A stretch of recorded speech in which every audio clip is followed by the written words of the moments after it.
Hey everyone, and welcome to episode 30 of the Bonehead podcast, where we talk all things Blood Bowl.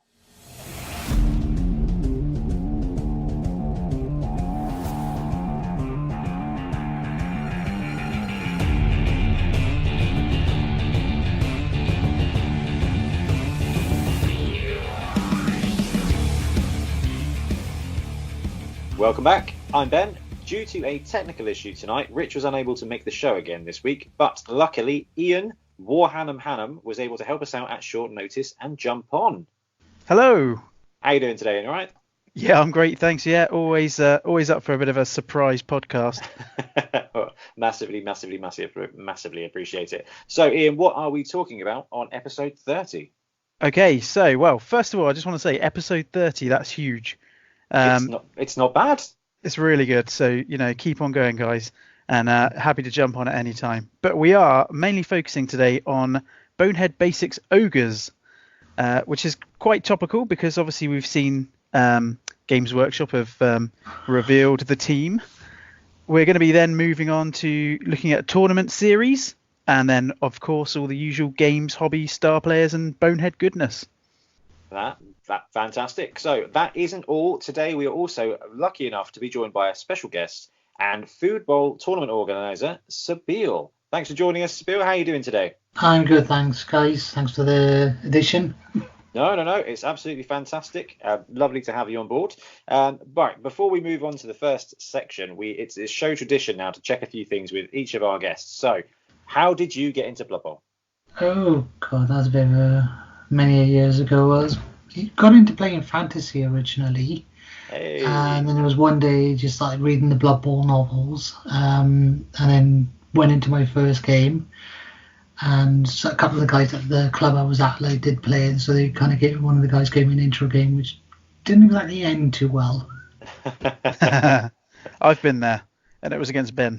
Yeah, that's how I tricked Ian into play. I let him win loads of times. So, when you say you used to play fantasy, what edition of fantasy were you playing? Well, I think I came in towards the end of 6th edition of fantasy, and then it was just moving on towards 7th. The golden era was 6th edition. We loved 6th, didn't we, in our group? It's still a fantastic game. Cool, lovely job. So the second question is, what is your favourite Blood Bowl team to play? That's a bit of a hard one because, as I say, I tend to flip between two mainly. It's either between the Ogres and the Orcs, but I think last couple of years I've definitely enjoyed playing the Orcs more. Oh, okay, fantastic. What's what is that the team you started out with? Yeah. There you go. You see, what did you play Orcs in Fantasy Battle as well? No, I played Wood Elves. Oh, wow. Okay, yeah. That's see, what we normally find is that someone's like, I play Orcs. What game? What do you mean, what game? I only play Orcs. I've learned to paint green skin really well. I'm not changing. Yeah. Talking of that, Ian, how's the how to paint orc skin WordPress go? Oh yeah, good. Yeah, so done a few, taken a bit of a break, and I'm going to come back with a little bit of work on glowing. Someone's asked me to do a bit of work on glow effects, so going to look at some simple ways of doing that. Fantastic. Right then, if you guys are ready, we'll move on to news. So first things first, let's talk Blood Bowl news. So we've got a few points to talk through today. So I'm hoping that you two have had a chance to have a look at the show notes and have a look so you can share your views on them as well. So the first one's a very quick one. It is that Roll Jordan have announced they're restarting their fantasy football range in resin. So had a quick look at the link, which I'll put in the show notes for everyone to see after the podcast. And basically, they're saying that starting next year, so probably around February time, they'll be doing a campaign with 5 or 6 of their teams that they're going to re-release in highly detailed resin and could be as low as 30 or 35 euros for a full team of 16. Wow. Including the big guy, as a Kickstarter special. Now, have you guys seen much of the Royal Jordan teams? Not really. It's the first one I'd say it's kind of come across on my radar on this. Yeah, same here. I hadn't really seen much of it, but I had a look, and some of the teams look really good. But that digitally remastered Volnarian, I mean, it's Chaos Dwarf, looks really cool. Yeah, he does look really good. He's got a proper proper chunk to him, and Yeah. bit of an evil grimace. Got a nice beard plaits. Just looks really crisp detail. If that's if the print reflects the 3D CAD, it's going to be amazing. Absolutely. The interesting thing for me will be I couldn't find a scale against the new Games Workshop stuff. So obviously the Blood Bowl stuff from 2015 earlier was smaller than the newer stuff. So Fanath, when they did their dwarf Kickstarter, they upscaled their stuff to match, which was, really, really sizable. So I'm hoping that these ones will be of a similar scale, because let's face it, £35 for a team is awesome. That's brilliant. Yeah, it's quite a good price, because it's a... Personally, one thing I found, like I said, is trying to find that right budget on what you go for on teams. Obviously, some people want to keep it fairly small. Me, I'm one of those ones that tends to go, so long as it looks cool on the table, I don't really care. Yeah. I think I fall halfway between that. I'm very conscious that although a team can be great, I don't know. For me, £80 is too much. Anything less than that, if it's worthwhile, I think is fair game. So I don't even know what came over me the other day, but I was looking at the fan art stuff because I did the Kickstarter for the dwarves, and I was looking through their other range, and I ended up ordering their frog team. So in the next week or so, their frog team is going to turn up, and I think I spent about £60 on it just to get, because I wanted to run them in sevens for the YouTube show, and it escalated, because it always does. You kept that quiet. Yeah, well, honestly, I'm worried that they're going to announce a Black Friday sale, and I'm going to have made a terrible mistake. Because it was one of those late night things where I was like, these are so cool. Yeah, let's get them. It'll be great. And then I kind of thought about it, and I was like, oh, everyone's announcing Black Friday sales. Just think of it as you're supporting the producer. And you know what? Fanath stuff, I'm very happy to support. So yeah, it'd be cool to see what Roll Jordan do with that. And it'd be great to see the models themselves when they're digitally remastered, LucasArts style. Yeah. Hopefully they don't, pop out of the fog like LucasArts Games. Oh wow, that was the best part of the LucasArts Games, was driving around and all of a sudden there was a wall there. It was great. So the second bit of news we've got, Ian and I actually did talk about a few episodes ago. I think it was 27 or 26, the one before the Lizardman one, which was the 3D dugouts. Yes. The Blood Gout ones. We actually said, didn't we? Like, it's great if you've got a 3D printer, but now on Etsy, somebody is 3D printing them, and for £35. That's really reasonable, actually, because I remember we were talking about when you break down just how many pieces that file had to put together and print separately, and the kind of time you would be spending on that. £35 for all that chunky resin, plus all the man hours. That's amazing. It's really good, isn't it? I mean, they're not painted, are they? No, I think they're looking they come unpainted.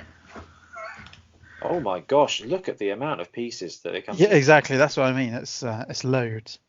But yeah, the detail on it is really nice and everything. I've definitely got to give it that. But it's one of those things. It's personally, like I said, if you've got like a nice setup in the house or at your gaming area, it's lovely. I think my only issue with that is the transport side of it. Well, actually, fortunately, you can collapse it into kind of a self-contained box, which is quite nice. Is that the bit where it's built with the grass bit on top? Yeah. So it folds in, and it says most of the bits can be contained inside the actual dugout. So which is slightly more friendly, but obviously you've got to watch for knocks and stuff on the outside, particularly if it's resin. Well, yeah, but no, I think this is printed. Oh, is it? Okay, yeah. It's 3D printed. Yeah. So I'm not sure really how that plastic takes paint really, because I've never painted anything 3D printed. Have you, Sabeel? Have you had any 3D printed stuff? We've had a couple of the ball tokens that one of the guys did for some of the Welsh Blood Bowl lot, and they said some of the guys have got around to painting it, and it has come out pretty nicely, because it depends on the resin material. I think most of it, as long as it cleans up nicely, but you get a good solid base coat on it, you're pretty much fine with most things. Oh, that's good. I've got one that Hobby Hermit printed out for me, and you know what? I've washed it the same as any other resin model, and it's perfect. So I'm really impressed. So yeah, £35 though for this this dugout. It's in the right price range for that little bit of bling, isn't it? Yeah. It's in the danger zone for me. It's one of those things. Was it the World Cup a couple of years ago where they had the metal ball token? Oh yeah. Because obviously when they did guys did a reprint and all, I definitely got in on that because that's a nice one to have. But then as I since a lot of people are coming out with the new printed resin ones, they're becoming a bit more common and everything, and like the poker chip styles, I think. Yeah. I saw that you guys have as well. Those are nice. You get some really nice good quality on those. Yeah, and they're just it's just a cool bit of extra to have. Now, when they've got the scatter template on them as well, it makes them very useful. So yeah, so that's cool. So that's Blood Bowl Dugout, 3D printed terrain, fantasy football, 28mm Blood Gout Studios. Get all that? Yeah. I hope you wrote that down. I'll make sure that's in the show notes so you can have a quick look, because actually £35 if you're looking for some extra because you don't have quite enough Blood Bowl stuff to do. No. It's a no-brainer for me. You've got all the teams. You just need some of the big tokens. Multiple of the teams, and then right, what's next on the list? Oh, I love these. Have you seen the Star Player Shop Chaos Dwarves? Yeah. I'm just having a quick look at them now. They are very nice. Yeah, I've got a bit of a thing for Chaos Dwarves at the moment because they are so hard to find, sort of. You've either got to buy a full team at £80+. There's no mid-range option. And these guys are €6-7 for the Chaos Dwarf, each Chaos Dwarf. That means you can get your Chaos Dwarves for 30 quid or whatever, and then you can top it up with goblins and it becomes your team. But the Bull Centaurs are beastly. Yeah, really nice. Yeah, and two very, very strong poses as well. So, they're really individual and actually pretty reasonable there. So they're on sale at the moment. They're 25% off. €8.96. Really good. Yeah, well, they're all out of stock at the moment. So that's it's probably just the high demand of it. Like I said, it's one of those things when people do come across a team that does look very nice. It's that thing. They go very fast. Yeah, was it Hungry Troll did a nice Chaos Dwarf team as well, and that was in quite high demand for it. But then these, like I said, you can see they are very nice, very unique. Yeah, these are done. The detail. And they look really classic as well. Nice to see some mutations as well. I think they've all got mutations, haven't they? Yeah. So you got a prehensile tail? I'm guessing is a scorpion tail. Yeah, I know. Got a mix of horns and tentacles, which is nice. Yeah, fantastic. Yeah. So the game, there's the rumours of the Games Workshop Chaos Dwarf going on sale at Christmas. Did you see this, Sabeel? Yeah, I did see that. It was the whole rumour that the old Chaos Dwarfs, it was coming out on a reprint. Yeah. Now, obviously, we've not seen or heard anything more about that, but with the rumoured release date of the Ogres being on the 14th of December, we're expecting that this weekend we'll see the pre-orders for the following weekend, so that you can pre-order stuff on the 7th. So it might be that the old stuff will come out very soon for the Chaos Dwarves, but these look incredible, and they'll probably be the same price range as the Games Workshop ones would be if they were being reprinted, I think. It's a bit of a hard one to tell because my personal thing is basing it off what they did the reprint of the Star Players. Yes. For Foodbowl, those ones were quite expensive. They were for was it 4 or 5 Star Players? Yeah, I mean everything they've brought out that's been of the old description has been priced quite heavily. I mean, look at the hot pot. What was the hot pot? Was it £20? Yeah, I think Craig got one, didn't he? Yeah, I think that was £6 when it first came out in the olden days. But I guess because it is out of print, you look for what some of this stuff goes for on eBay. Yeah. And actually, you're still making a crazy saving if you really want that specific model. Yeah, you're buying stuff you'd pay £35 for on eBay for £20 for straight from Games Workshop.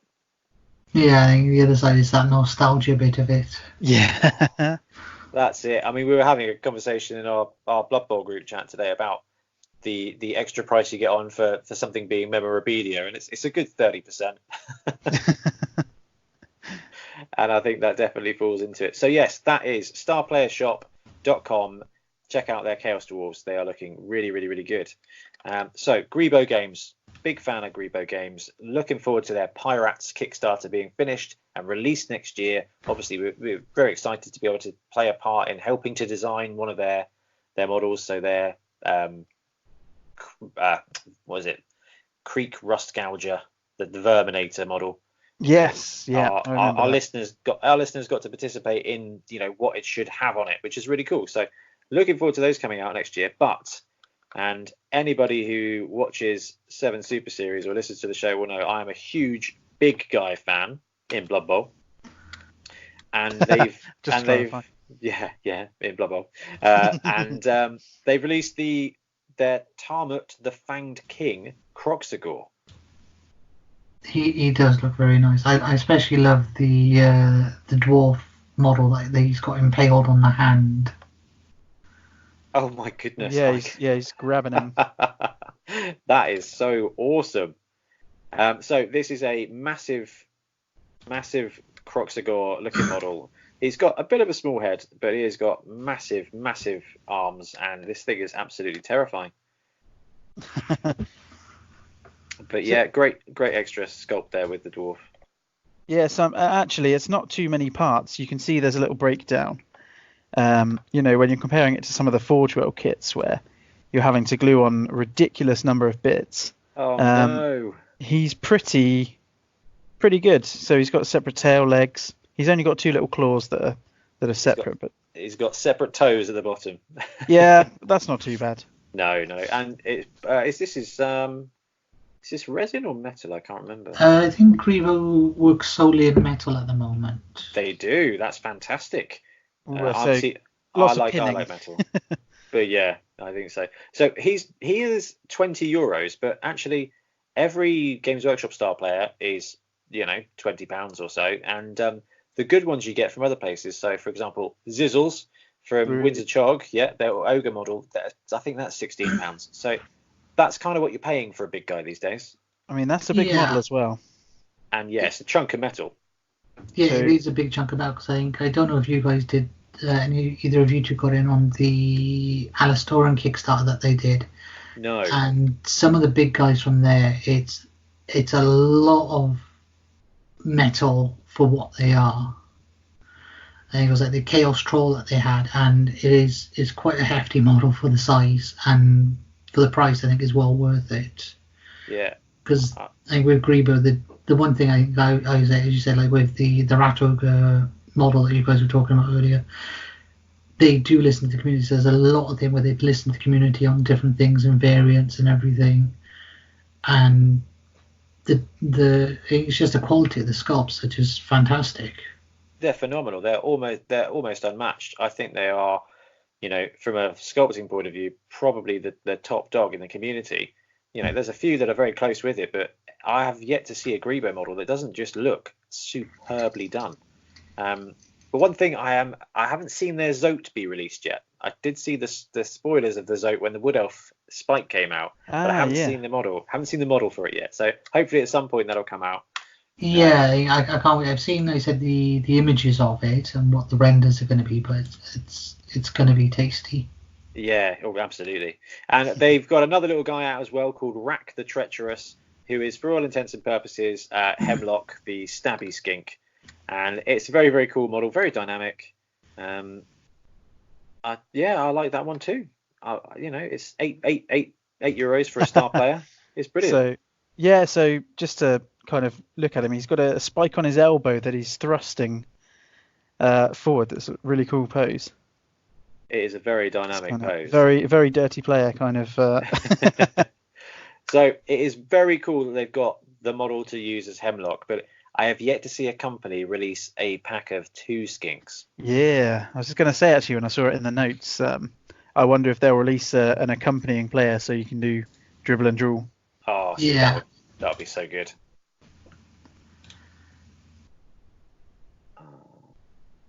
Right. Okay, so that wraps it up for miniatures. we've got a little shout out here, and that is just from us to say, hey, we have got a Discord. It's pretty active and it's full of absolute Blood Bowl nonsense. So I've put the link in the show notes, and please jump on board, show us what you're working on, tell us what you're playing, and just have a good chat. And then we've got some tournaments to mention. So this tournament, the Elf Olympic Games, is taking place on the 14th of December in Cardiff. It's the next tournament in the SWTC, the Southwest Tournament Series, and it's a very cool build. It's a big build. It's 1400. I am going to be releasing a video detailing the rules pack on that in the next week, so you can have a look and start brewing some lists for that. Should be a really good event.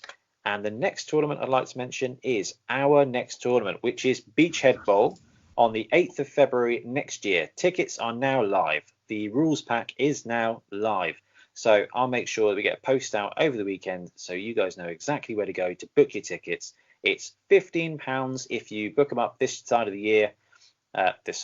Just in this year, and then it goes up to £20 next year. And it's a 32-man, 3-day Blood Bowl event, but it's taking place at a games convention. So your tournament ticket will get you free access to the games convention as well. And with the timings that we're doing of the rounds, basically we're doing the registration early enough so you come in, you register, and then you've got an hour before the show opens to go around and do a bit of pre-shopping at all the vendors.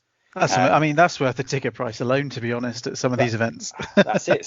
So you pay the ticket price, and then for about £5 you get to play a Blood Bowl tournament. Should be a really, really good day. We've got a lot of prizes, and I've worked with Whitefoot 3D to make up some what I think are fantastic trophies for this event. I showed you guys a preview of it just before we recorded because it came in the post today. What do you think of the Bonehead trophy? Yeah, it's lovely. And it is very nice. Good size to it. It's not a kind of one of these flimsy ones you get from a cobbler's cum trophy maker.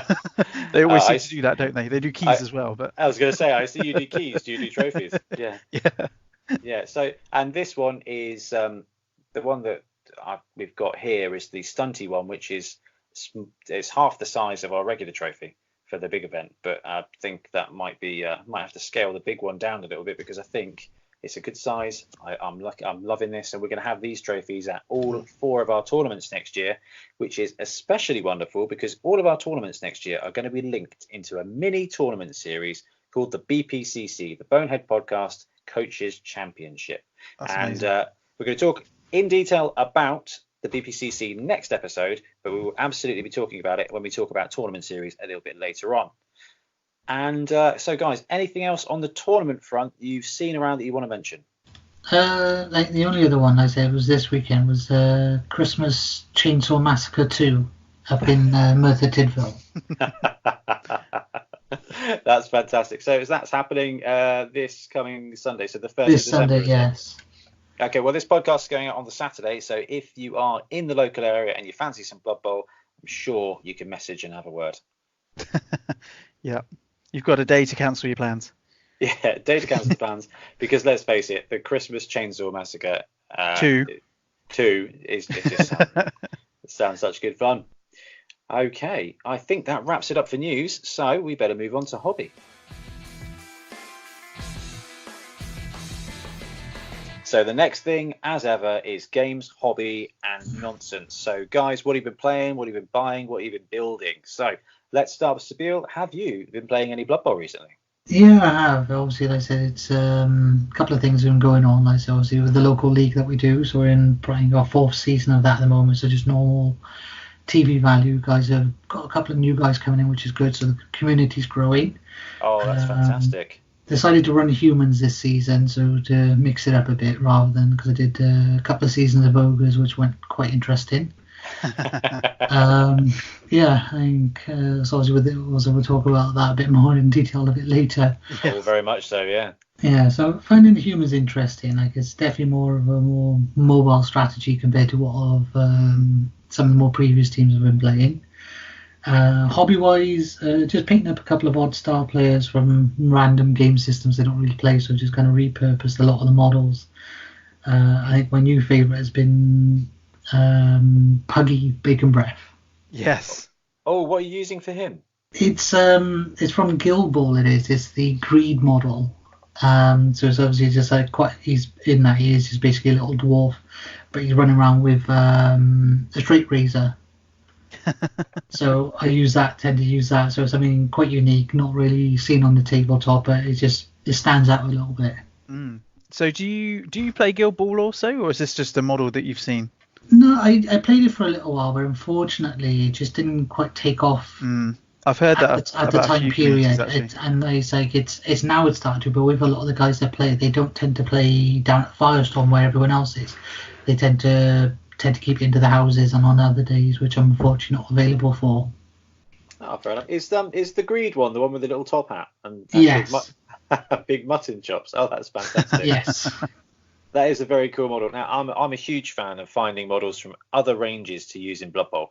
So, especially when you've got a pack of 1 or 2 models and you think that guy could be great. So, there's one I'm eyeing up from Privateer Press, which is this boar-headed centaur thing that I'm just like, this is a great Hthark.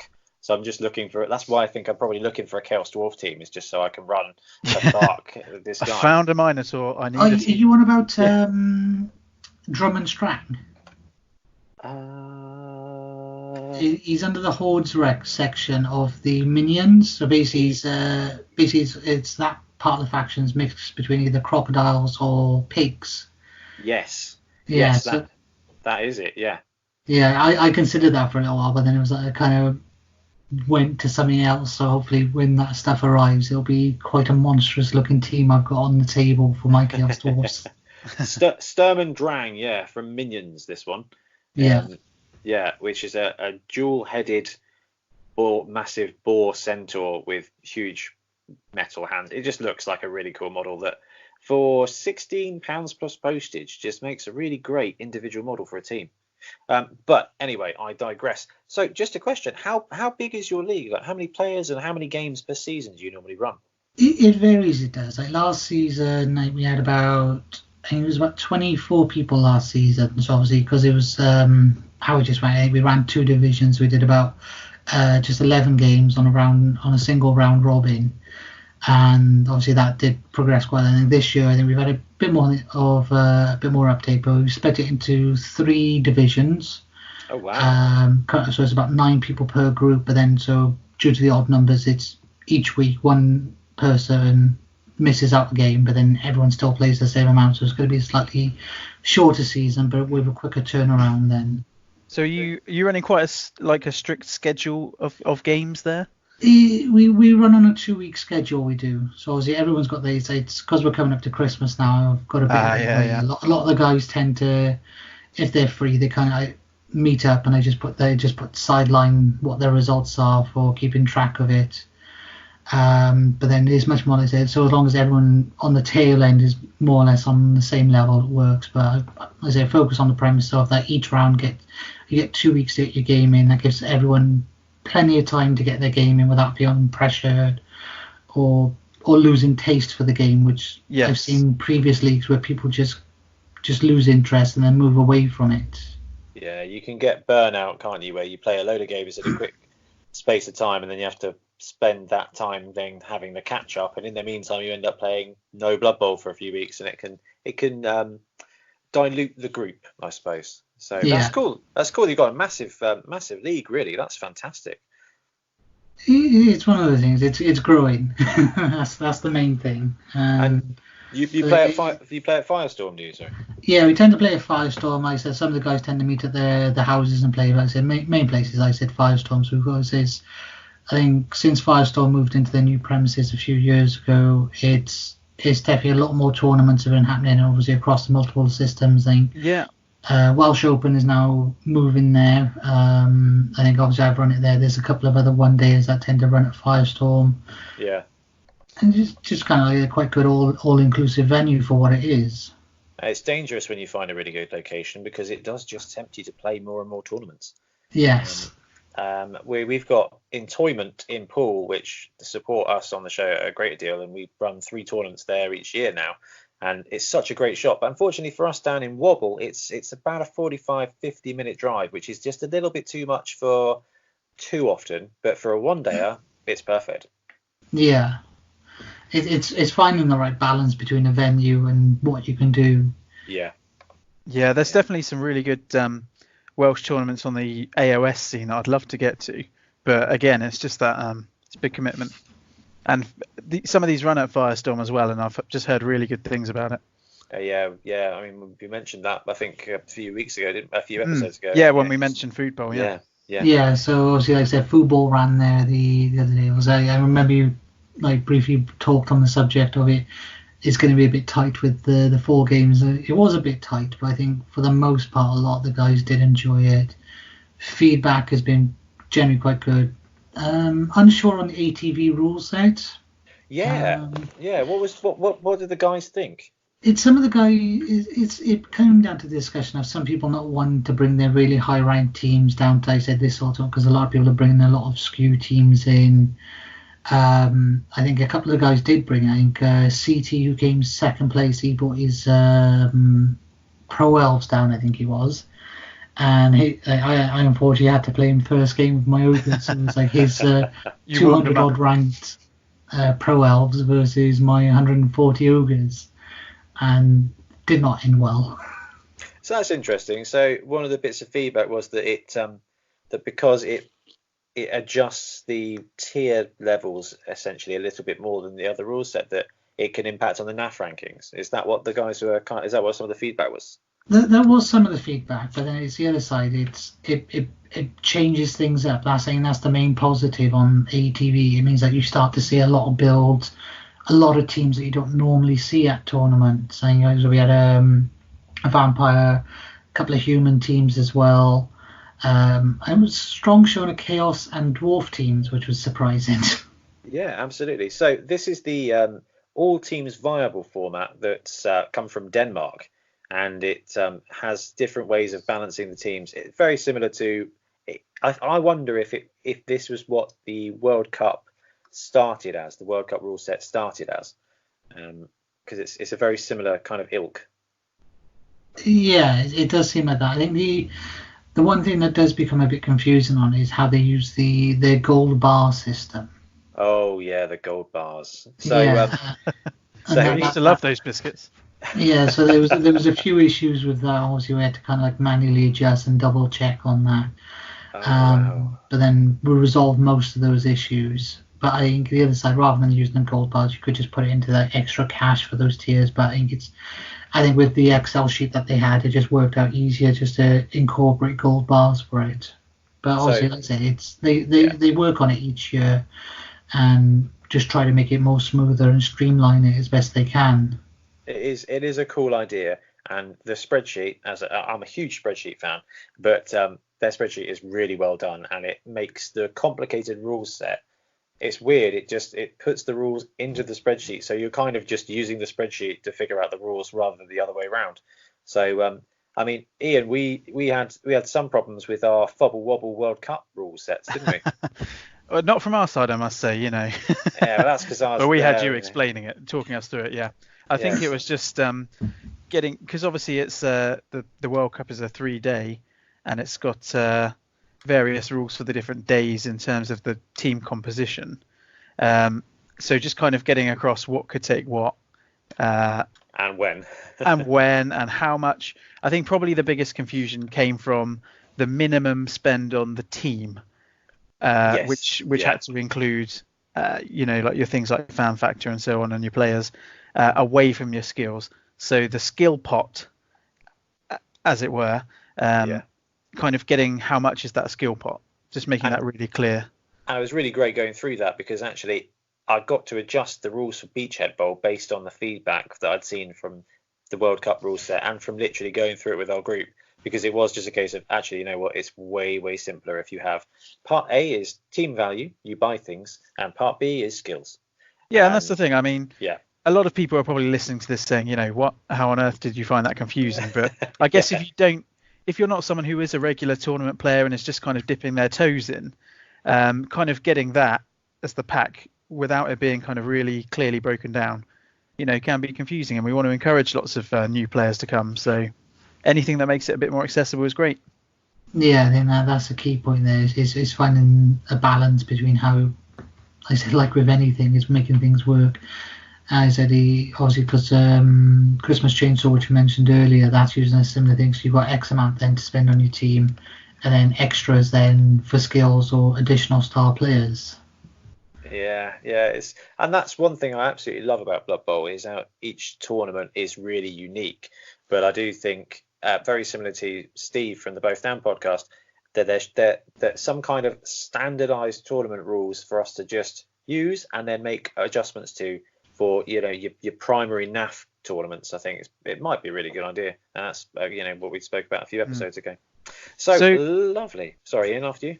Yeah, no, I was just going to ask Sabeel, because obviously a big factor of your food bowl was the kind of charity food bank aspect, and I just kind of wanted to know how that went and how people felt about that and kind of how well supported it was. On the charity side of it, there was, like I said, a very strong amount of support. Like I said, obviously we had a good amount because it originally started with just this starting just mainly for the purpose of Blood Bowl, but then it was like under the whole thing I was just thinking about why not open it up. So I spoke to one of my mates about possibly running a Necromunda side of it as well. And his response was, I don't know, I don't think we'll get much response. And then it was like within 3 weeks, I think we had more Necromunda players signed up and paid for than we did have Blood Bowl at that period. well, to be fair, that's because it was an Ambot brawl, which was awesome. So Ian, I haven't had a chance to show you this, but Sabeel sent me a load of photos, and there's so many cool Ambot conversions. Oh, yes. So I'm currently working on this.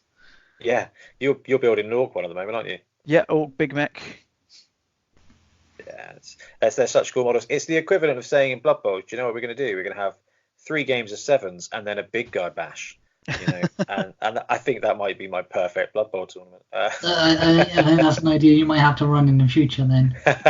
There is some really good side games out there, and one of my favourites I've seen from AOS, but it is actually based on Blood Bowl, is Griffhound Racing.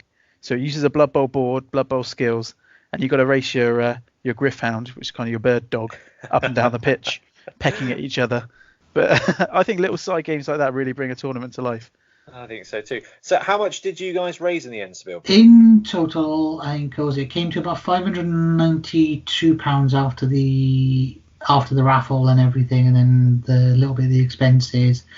And then obviously, so I rounded that up to in total about £600 then. So it's a fantastic amount. Really good. That is absolutely brilliant. Yeah, and I said drop that off to them. They're very appreciative of that, and it was one of the things I did speak to him and said, do you want us to buy this? And they said, because it's the time of year, they tend to get a large amount of donations. Yes, The money, they said, was it's good because they can put in an account, and times of year when it does get quiet, they've then got that money then to draw on to fill up their stocks when they're low. And I've got to be honest, you've inspired me, because in my actual real life job, I work with my company works with Food Bank to do food donations every single day. So actually, you doing that with the Food Bank and seeing what can be done as part of the hobby is something that I really want to look at next year. And because I think you've just genuinely inspired me. Well, if you need a contact, Ben, my father-in-law helps run one of the food banks in Fareham. Does he really? I might actually already work with his lot. You might do, yeah. Yeah, because the Locksheath store, that's really interesting. I think you see this, like a couple of the guys when they did first announce the tournament, they said it's a lot of it. Obviously, we all want to go just generally for our own amusement and everything, but it's a few of the guys have said, it was like Lunch Money said, he put it on the circuit because he goes, it's a charity tournament, but it's for a good cause, because a lot of the guys are saying we need more charity tournaments, and a lot of the guys they'll go to a whole thing. Like Threadball is probably one of the main ones I know of that does it. Yeah. And they generally raise quite a fair amount for the charities and everything. I think was it Sinball now they've been out, and they have a target of raising about £1,000. I think it was. That's awesome. Wow. Well, do you know what the worst way to raise charity would be if running a Blood Bowl tournament is apparently the World Cup. But it's good to know that you can't make a lot of profit running a tournament, but if you include it in charity and it lowers the costs and gets engagement, you can, and I think that's great. Superb job running that, and the feedback seems to have been great, and you've done a great thing for the hobby and more importantly for the Cardiff Food Bank. Yeah, I think the only thing now is I've got everyone asking me what have they sorted out the dates for next year's one. Well, you need to get on that, I think, because I would love to attend, and as it's at Firestorm Games, I think I'll trick Ian into coming as well. Sounds good. Yeah, cool. So lovely job. Ian, how about you? Have you been playing any Blood Bowl? Yeah, I've actually had a bit of an upsurge lately, which has been really nice. So if people have been watching the YouTube channel, you would have seen the games that we played last week. In the semi-finals. The semi-finals for the Super Sevens, and honestly, that was such a blast. They were two absolutely brilliant games, and I just, thank you for joining me for those ones, and thank you for playing so brilliantly, because complete upset, complete fun, awesome. Love me some halflings, and it's actually inspired me to pop some on my Christmas list. So looking forward to playing some of them next year. Oh, that's so good. On the painting side, I've been kind of getting stuck back into my Nurgle because I sort of started them a while back, and I've just had a bit of a surge to get them finished. So I'm pretty close now, which would be really nice to have the finished team. And thank you for letting me borrow them to film Dungeon Bowl 7s with Rick, and that video should be up next week as well, which was quite cool. There you go. Well, you can see them on the channel, and you can give me your feedback before I finish the team. So the downside of the Nurgle team is that in the league, how are they performing? Yeah, I think, now that we've got Lewis to winning ways with the gyms, these guys are the new gyms. So I'm on 0 wins currently. I had a bit of a bad start when Richard killed my Beast of Nurgle. Oh, that's good. Ooh, that's not good. Like literally killed, yeah. So no regen, no nothing. So that was a bad start. I've got my AG4 Pestigore now though. So that is very cool. That's great. Played his first game. It was raining. So you couldn't do anything anyway. No, slippy ball. But I've got one of my my bloaters to block and mighty blow now. So hopefully we'll start accelerating a bit of progress now. That's good. I mean, Nurgle are a really slow burn team, aren't they? That's why they end up being the bottom of tier 2, or in most tournaments. So looking forward to seeing how you break the gym's curse with these guys. Yeah, I think just a few more games of getting 2 SPP every game will slowly. We'll just get them there. Is that you've got to go for the mad plays of bloater completions and everything? Yeah, I'll get them handling the ball, shall I? Cheeky 4+ passes. Absolute beaut. So on the Blood Bowl Games place front, I got to play those 2 excellent semi-finals of 7 Super Series with you, Ian, and yes. I got to film a cool game of Dungeon Bowl 7s using the rules set from River City Dungeon Bowl 2, which is a tournament that's taking place in America in December. And it's a really cool rule set. They've got the set pitches, so I got one printed out from a architectural planning place. I was like, that's a cheeky way of doing it. Got 3 of those made for £25. That's clever. That's resourceful. I like that. Yeah. So and honestly, it was really good fun. It didn't really feel like 7s because in Dungeon Bowl you play with this kind of smaller pitch, and you've got a smaller amount of players on the pitch in the first place. So it kind of just felt like Dungeon Bowl, but just with a shorter roster. But the game itself was fun, and once you figure out that actually it starts creating 2 square lanes, and if you want to play defense in 2 square lanes, it can get really gnarly. So it was a good fun game. I got destroyed using your Nurgle, so I'm hoping the curse has stayed with you and not transferred over to me. Well, I mean, you've got an excuse now at least. That said, I did get to play a game of Blood Bowl at our club this week, which doesn't happen very often. No. And it was against Dan, and Dan's playing in the Major League with his TB 1550 Orcs. Yeah, they're a nasty piece of work, then. They are brutal. So I brought back from season 4, I brought back the Nurgle Nogres, my Nurgly ogre team made of Nurglings and Nurgling piles. It's such a cool team. They're great fun. And I managed to win 1-0 with them. Great. It was a great game. It was absurd. Again, it was raining. I got to use a ton of inducements. So I got the Bomber, which is, in my team, a little Nurgling riding around on a tiny tiger tank. He's my Bombardier. He was throwing little Scud missiles and taking people out. And my 5 ogres, and then I got to bring on Brick, Farth, and Grotty. And although Grotty stacked it in the first 2 or 3 turns and was out for the rest of the game, Brick Farth was awesome, and managed to pull out the 1-0. It was really good. Hopefully, after Sabeel's words of wisdom, we can push that into 2-0, 3-0. Oh, that's the dream. That's the dream. Eventually, I mean, my ogres have had some high-scoring games, which has been interesting. Oh, this is it, and this is why we've, tricked you into coming on the show, because we had a chat, didn't we, about some bits and bobs, and you happened to mention that you came second or first in the league with your ogres? No, it was in the second season that I ran them. They made it to the playoffs. Oh, see, that's just as good. Yeah.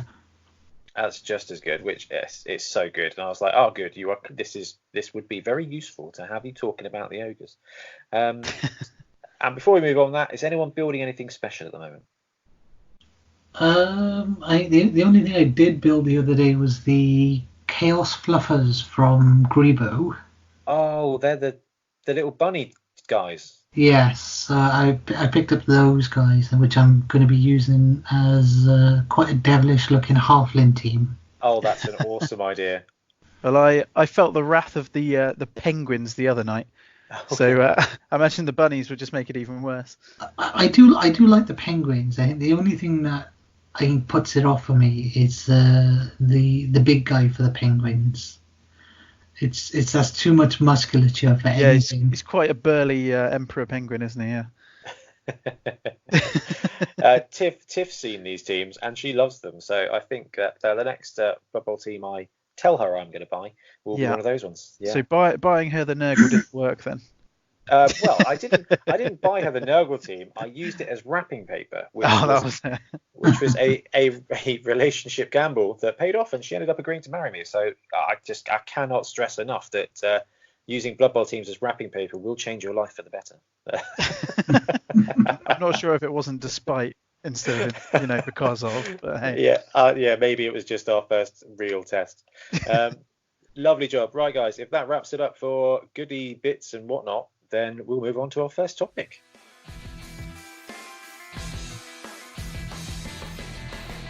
So on to our first topic of the episode, or first big topic of the episode, is going to be Bonehead Basics Ogre teams. So the new Ogre team from Games Workshop is coming very, very soon. We've seen the spoilers. We know the rumoured release date is the 14th of December. And we thought we wanted to make sure that everyone got the lowdown on running ogres as soon as possible. So, like we said earlier, we're joined by an infamous ogre coach today to talk all about them. We're not sure what's coming in the way of changes, as in new positionals and definitely new stars, or at least the removal of stars if the last Spike magazine is anything to go by. But we thought we'd talk about them as they are now, and then when the Spike magazine releases, we can talk about the inducements and any roster changes there, because actually what we've seen is that the core lists stay the same, they just add a little bit or change a little bit. So what we talk about now should be applicable, and you know what, if they change it up so that it isn't, then we get a whole new team to talk about. So I'm happy with that. So what we'll do is we'll do the same thing we do all the time for Bonehead Basics. We will talk through the positionals, and there's a whole 2 of them on this team. And we'll talk about development with a skew on league, which is what we primarily do. We'll talk about some standard rosters, some standard ogre tactics, and the key star players and inducements. So we're not going to go through the full list, just the top 1 or 2 that you need to be aware of. And we'll talk through a couple of tournament builds or what they're good for. So if you guys are ready, we will start going through the roster. Okay. So I think we should start with the most important player, the Snotlings. No. Actually, they're Noblars. Well, they're called Runts now, I think, but we'll come back to those in a minute. So, Ogre teams, we have got 0 to 6 Ogres. They're 140,000 each, movement 5, strength 5, edge 2, armor 9, Bonehead, Mighty Blow, Thick Skull, Throw Teammate, no loner, which is fantastic on this team.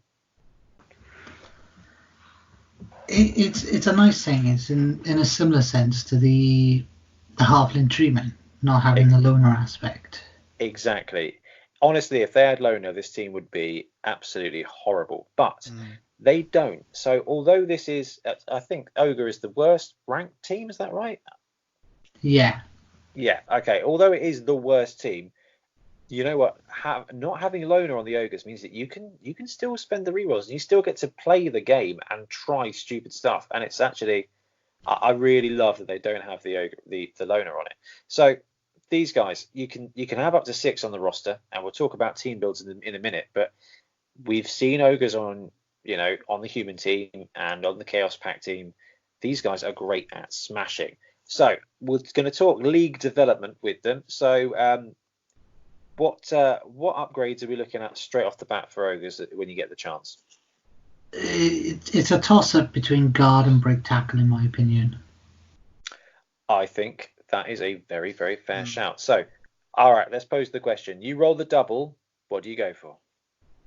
First double I went for was jump up. Oh, wow. Okay, yeah. On the Ogres? Yeah. Really? Only on the one, really, because I think this team is my team has only rolled 3 doubles. So I think the first roll I got, we already had break tackle, so it instantly turned into a jump up on that. Interesting. He's constantly mobile then. Yeah, so he's kind of a pseudo blitzer. And he's a bit of a nightmare to pin down. That's really quite interesting. I would have thought that once you've got the break tackle on there, the double would have been dodge.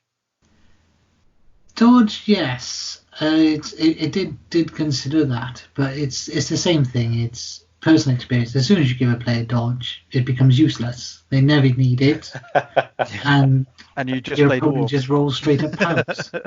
Yeah, no, that is a really fair shout. But we're not gonna bury the lead here. Block on an ogre is a fantastic, wonderful thing. Yes, it's a great safety piece then. Yeah, good in defense, good on offense, and it does help you farm even more SPPs because these guys can be tough to score touchdowns with, even though Edge 2 is really quite fine. And that's something I found in running my Ogres over a couple of seasons and running them on BB2 is that, Edge 2 is just all right. Edge 2 is just fine. You can still do plenty of stuff with Edge 2. Yeah, it's one of the funny things I found. It's obviously, like I say, we take break tackle, but the number of times you've made the dodge and you've done it on your basic agility, you think, why have I bothered with break tackle? Well, yeah, that's really fair actually, because you don't have the loner, so you can use the team rerolls. Now, the team rerolls cost more than most houses, but you still get that, and a cheeky 4+ is a decent dodge away. However, Edge 5 when you're using break tackle is pretty awesome for KT. Yeah, because I guess that's it. You're not just dodging away, but to be able to use it aggressively to dodge into tackle zones. Yeah, dodge. I think I've done it. It's been useful for that surprise dodge into a cage for a sack. Yeah, absolutely. You're dodging into 1-2 tackle zones. They're good odds, and if you're blitzing anywhere with a strength 5 piece, you're very likely to get 2 dice if you chuck those supports in. I'm a huge fan of break tackle, and you know what, guard as well. If you're not going to roll the doubles, like you say, is a really great piece because it will help protect your line. And what's better than strength 2 snotlings? The occasional strength 3. Exactly, just going guard on everybody. So what other skills on ogres have we seen that or we consider to be quite useful or worth paying attention to?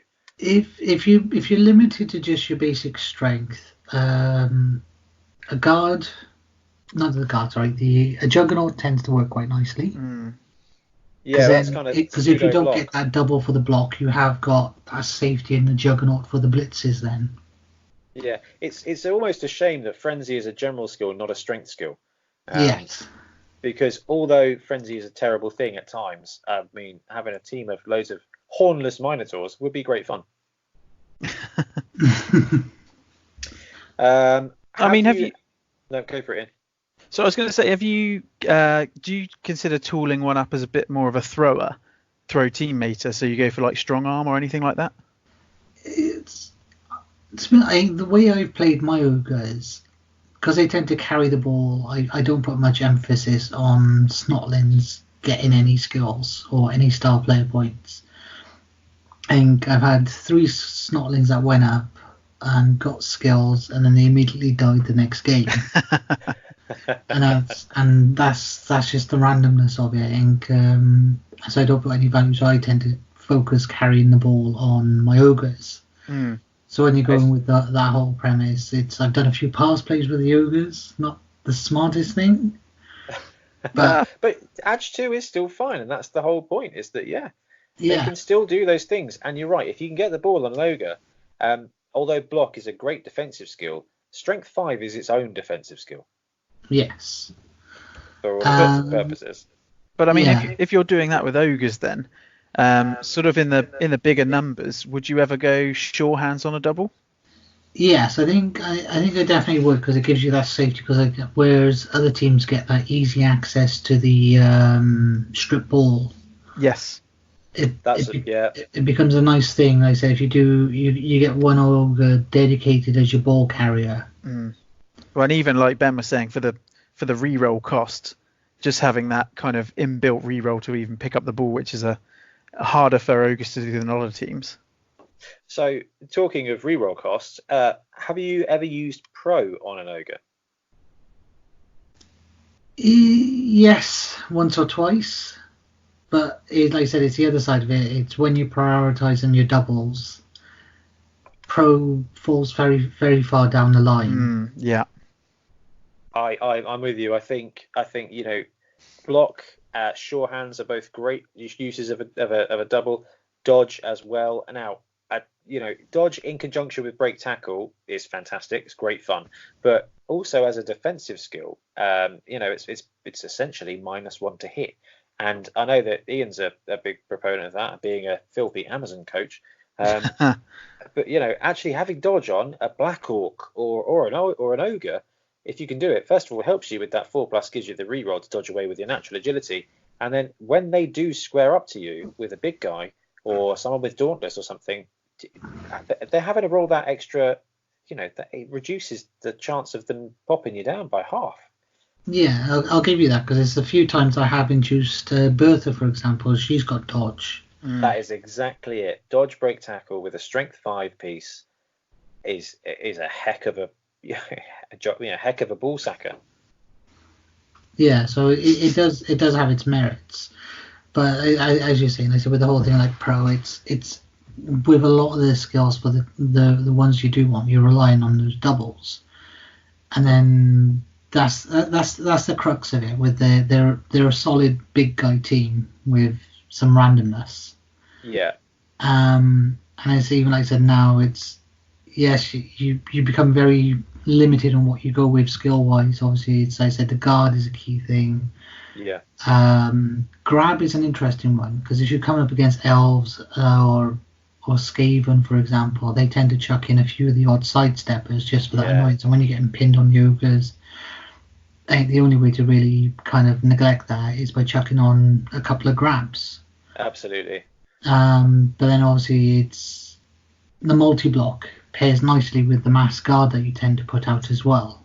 That's it. I think you're right. I think multi-block is fantastic, but you've got to have a couple of guard pieces in there. And then you've basically got a free extra ogre. If you're making all those blocks and you've got guard supports, then it's brutal.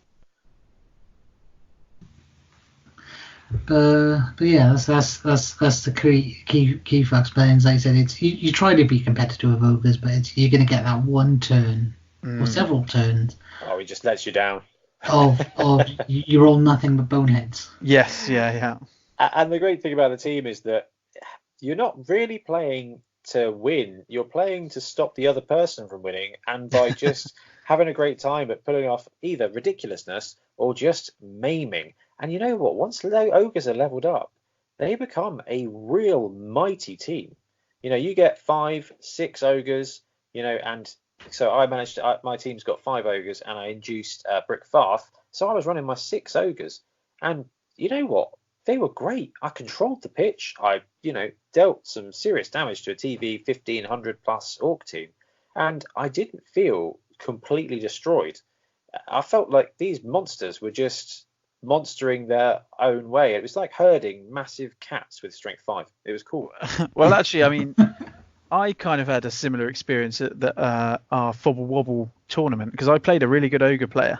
You did. And with Amazons, and he beat me because he controlled the pitch really, really well, and he managed to kind of outstrength me and kind of corral me to one side of the board, and it was, it was a real masterclass actually. He was a great player. A lovely guy and a beautiful team as well. I know, it's really annoying. Yeah, but Wobble still managed to eke out the win. The only other skill that I really like is, and this requires you to have a guy that's dedicated to throw, is Brick Farth has Nerves of Steel, and that's really cool for throwing teammate, because I had this moment in my game where I had 2 orcs base my guy, and I was like, yeah, that's absolutely fine. Like, he's the corner of the cage, and your ball carrier's in the middle of the ogre cage, and it doesn't matter. He's still throwing. You still got that, cheeky 2+, 4+, success. I guess maybe 9 out of 10 times though you can achieve that with break tackle, as in just dodging out of the tackle zone to then throw. Yeah, I think Nerves is like if you've had your 4th double and you don't know what else. It's a nice to do. extra. Yeah, it's cool. Nerves of Steel just throws in that little bit of oddity that your opponent probably doesn't really expect. No, absolutely.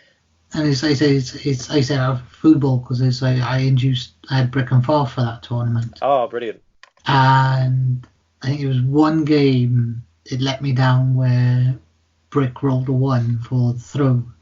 Oh. And in all fairness, it cost me the win against Amazons. Oh wow! Turns out it's a bit of a mighty clash, that Ogres versus Amazons. Everyone loves an underdog. Yes. But it's funny. It's like between tournament play. It's like as I said, it's league play. As you said, it's the thing with Ogres. Yeah, you're playing. But here's the thing. I see it. It's if Ogres win a game, your opponent just lost to Ogres. Yeah, cheers for that. If you pull up a draw, you technically won. Oh yeah, this is my philosophy with goblins. Yeah. Your opponent's beat an ogre team. So what? Yeah, exactly. It's the stunty mantra. It's amazing. Yeah. It's you're bringing out this team and you're like, look, I'm gonna have a great time. The pressure's on you to win. yeah, your game to lose, mate. Yeah, it's exactly it. So that's Ogres, who are the star of the show. So we are looking at utilising that strength, going for the casualties, going for the strength play, and just being solid and controlling. But the Snotlings are the really interesting part of the team. So they are really almost complete and utter garbage. So let's have a quick look at them. So Snotlings, or runts as they're called these days, 0 to 16, they are 20,000 each. They are the cheapest player in the game. Movement 5, strength 1, agility 3, armor 5. So they melt in the face of opposition, basically. So I've run the Ogres in the league literally to play against new players, to give them a good opportunity to build up some SPPs and to have a bit of spice. But the skills they come with: dodge, right stuff, sidestep, stunty, and titchy. So the best thing about these guys is they are just flying anywhere you like on a 2+ with a reroll, and that is a tough pill to swallow for your opponents. It is. It's you'll have games where a Snotling just won't go down. Oh yeah, you're just playing ping pong with them sometimes, and with that sidestep as well, it just really frustrating. Oh, it's such good fun though as the ogre coach.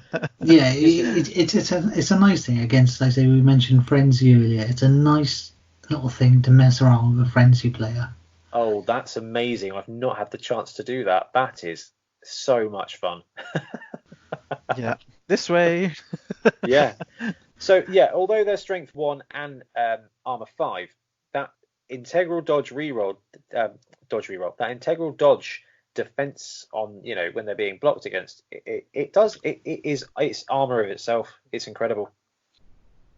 Wow, yeah, you're looking at a normal human lineman, say, he's getting 3 dice still, but unless he gets a POW. Yeah. It's for nothing. Now, Yeah. when you start running against blocks, that's when they start melting. So I can't imagine that dwarves are a very good team to play against with ogres. Well, No. no, tackle and block, Tackle and block, they are just going to farm those snotlings. squash. Yeah, but the really great thing about the snotlings is that they are 20,000, so you can afford 1 billion of them. If they die, it doesn't matter. If they die and you get a journeyman in a league that is a snotling, it doesn't matter as well, because the main thing you're doing with them is dodging, and they've got the dodge reroll, so you don't necessarily feel the loss of it, because you need to roll one, two, three, four ones in your little dodge session for that to be a problem. And I've had great success with these guys scoring touchdowns, and not necessarily off throws. Obviously, I throw more than I should, and anyone who's watched 7 Super Series will absolutely testify to that. But yeah, so Sabeel, these guys, what are your learnings with regards to snotlings on your team? Snotlings, they're there to get in the way. They get in the way before the ogres have really got skills. They're integral for getting those 3 dice blocks where you can. Yes, it's the titchy part of it means that people don't really care about them for the purpose of dodging, but it's the fact that they're still in the way. They're forcing those dodge rolls. That's the key point of it. And then the other side of it, it's they're your safety player if the ogres fail to pick up the ball. Yeah, absolutely. I normally try and pick up the ball with the snotlings so I can build the cage with the ogres, but when the ogre ends up with the ball, it's not a bad thing at all. But just having that extra player that can then make a break for it with a bunch of 2+s, it's really good. So let's talk about leveling these, because you said you've had a couple and they've all died immediately. But let's pretend the plan wasn't for them to die. What do you do with them? If you get a double, no questions, take a block. Yeah, blodge. Yes, it's still strength 1, but a strength 1 blodge piece with sidestep is extremely annoying and real tough to take down. Yeah. So I do have a great story. I went to Birmingham Brawl last year, and it was my first proper full-on medium NAF tournament, and I was like, you know what, I can't be dealing with the stress of taking my Skaven and getting my little heart broken. I'm just going to run my Nurgle Ogres, and I'm just going to have fun, and I'm going to throw off the tournament casualty curve. That was my goal. So I took these, and I had 1 spare double, so I gave Wrestle to a snotling. And my goal for that entire tournament was to wrestle something with a snotling. And I ended up in my second game running in there with this wrestle snotling, and he wrestled the ball carrier down to the ground, and I managed to steal the ball, and I got the win at a tournament. Yeah. And it was fantastic. So now, if I ever get a chance to have a double with a snotling, I think I have to go for wrestle, because it is absolutely suboptimal, because block is far better in every way. But I love 2 die, 3 die uphill wrestle blocking. It's just so much fun. And just to be able to run this guy in there, 2+, 2+, 2+, and then I'll go for the 3 die wrestle. And just the opportunity to pull that off. No, but here's the thing with a snotling. The wrestle actually becomes more useful, because it's in tournament play. It's people target the snotlings just because they know that they can then try and tie down the ogres. Absolutely. And normally the players then doing those blitzes on the snotlings to remove them tend to be your blitzers. So orcs, you've got your blitzers, you've got high elves, war dancers. I've had war dancers go after a snotling. Oh wow, that's just mean. Just because they know it's the brittle armor, but then you chuck that wrestler on it, you've got a war dancer on the floor. And then you've got a bunch of 20k guys to come in and foul. Yeah. So in that instance, I think the wrestle on the snotling actually proves that to be more viable than the block. Well, yeah, because actually it's more valuable to have their player on the floor than yours standing. Yeah. But unless it's a halfling, literally by a 2-to-1 team value ratio as well. I mean, can you imagine that? Wrestling 120k wood elf down to the ground with your 50k snotling. It's just so fun. So let's think about not rolling that double, because it doesn't happen as often as it should. For these guys' regular skills, I'm personally thinking jump up or sprint. But what have you found that works well? Diving tackle's a nice one. If you're planning in the mind of just getting your snotlings in the way, diving tackle becomes a nice skill. Mm. And it does even make an elf player think about it more. Because they dodge away, then you chuck on that modifier, and it can get really horrible quite soon. Yeah, so it turns a 2+ to dodge into a 4+, and it's something that the elves then have to consider and take seriously. Because the idea is that most of the Edge 4 players don't actually have the dodge skill, because it's 2+ without a reroll or 3+ with a reroll with your agile players. For your two main classes of people who are likely to dodge away, and you're exactly right. It makes that elf as tough to dodge away as an ogre. So just a quick clarification point. So with diving tackle, they roll the dice, then you choose if you apply it. Yes. If they then use the reroll, does that modifier stand for the reroll? It stays at the higher difficulty because you've decided to use diving tackle. Yeah. The idea though is that if they take that dodge and fail the roll anyway, your guy gets to stay stood up. Yes. If they pass it, you can choose to apply the modifier, and your guy goes to the ground. And then if they spend the dodge reroll or whatever to reroll it, it's still as hard as you've made it by putting your tiny strength 1 guy laying down. Which it gives you a lot of power actually, doesn't it? In terms of when to use it, because you can basically see, is it going to succeed? Yeah, and the downside, however, is that it forces them to make at least a 3-die block against you instead. Yeah. So you've got to use those skill ups regularly. Now, for example, a goblin team, when you get a level up, generally speaking, you don't keep the goblins. You tend to sack them off so that you can get the extra TV difference in inducements for bribes or whatever, and just to keep your team value low. With snotlings, I find it very difficult. Now, if one dies, I don't care. But if one levels up, they become immediately unnecessarily important to me. Yes. Because they've achieved something great. This falls into one of the other side, the new rumours that are apparently coming out about snotlings. In that they're getting a new skill edition. Yeah, it's rumoured that they're going to be getting the skill expendable. Only for league play, where they don't count towards team value. That would be crazy. That would really shake things up. So for the purpose of, like I said, when you run in the league, so you get your snotlings, you give them these skills, and then so obviously you get your block or you get your strength. To be honest, if you get a plus strength on a snotling, I'd probably be more likely to take it if that rumour does come through on that skill. Well, you'd just have a full bench all the time, wouldn't you? Yeah. Basically, yeah. Which is amazing, because that's one of the weaknesses, isn't it? And it is and it isn't, because the idea is you only ever want to really run at 14 so that you can induce a star player in there. And if they're not adding team value, then it kind of gives you even more money to buy even more star players. Yeah, that's a good point. I think it varies at that point, because it depends if it's early season or early game ogres to late game ogres. Yeah, you're right in that, right? It's in early game, it's beneficial. Obviously, you have your space, and then obviously you got that chance to induce those players with that new potential skill coming in. Late game, and we actually looked at it with, like I said, with some of the guys, obviously with my team, for example. And if I take off all the snotlings, I've got about 120k of snotlings, and that's about it. The rest of the team value is in rerolls and ogres. Yeah, that's fair enough. So you briefly mentioned it, the strength up. So talking about ogres and snotlings now, rolling stat ups, what are we looking to take and what are we looking to pass on? Ogres take the strength. If you get a strength, take it. I know a block is just as useful, but then you put down a strength 6 ogre on the table.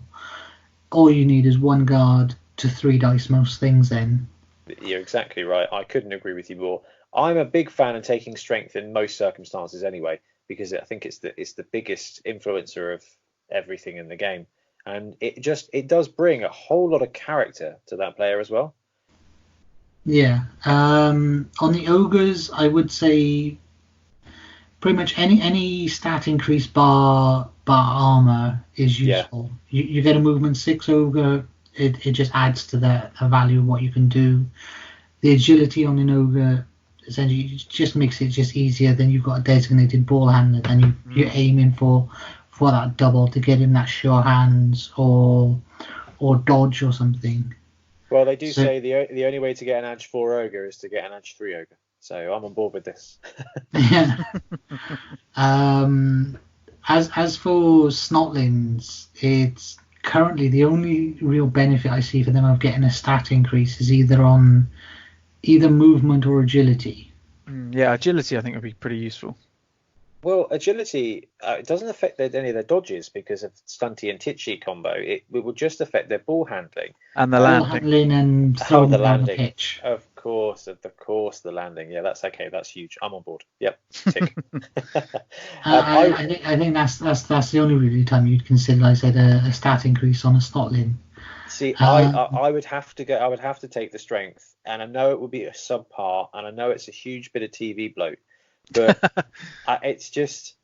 I think if you're playing ogres, you are playing literally for the lols. Yes. And I'm going to bring that term back from the 2000s because you are, and I think the prospect of having that strength 2 snotling, he's just a character then. But and at 70k, compare him to a goblin. Yeah, No, but then the other side of it, if you think about it, if you've got a if it's like after your ogres are developers, you've got a fair bit of guard dotted about. Yeah. You then get a strength 2 snotling. So a strength 2 snotling going in against someone that's next to an ogre with guard, you suddenly got that strength bonus of, like I said, 2 to 4, potentially even 5. And that could actually be quite tasty. Well, you're right. I mean, can you think of much things that are better than 2-die blocking with a snotling?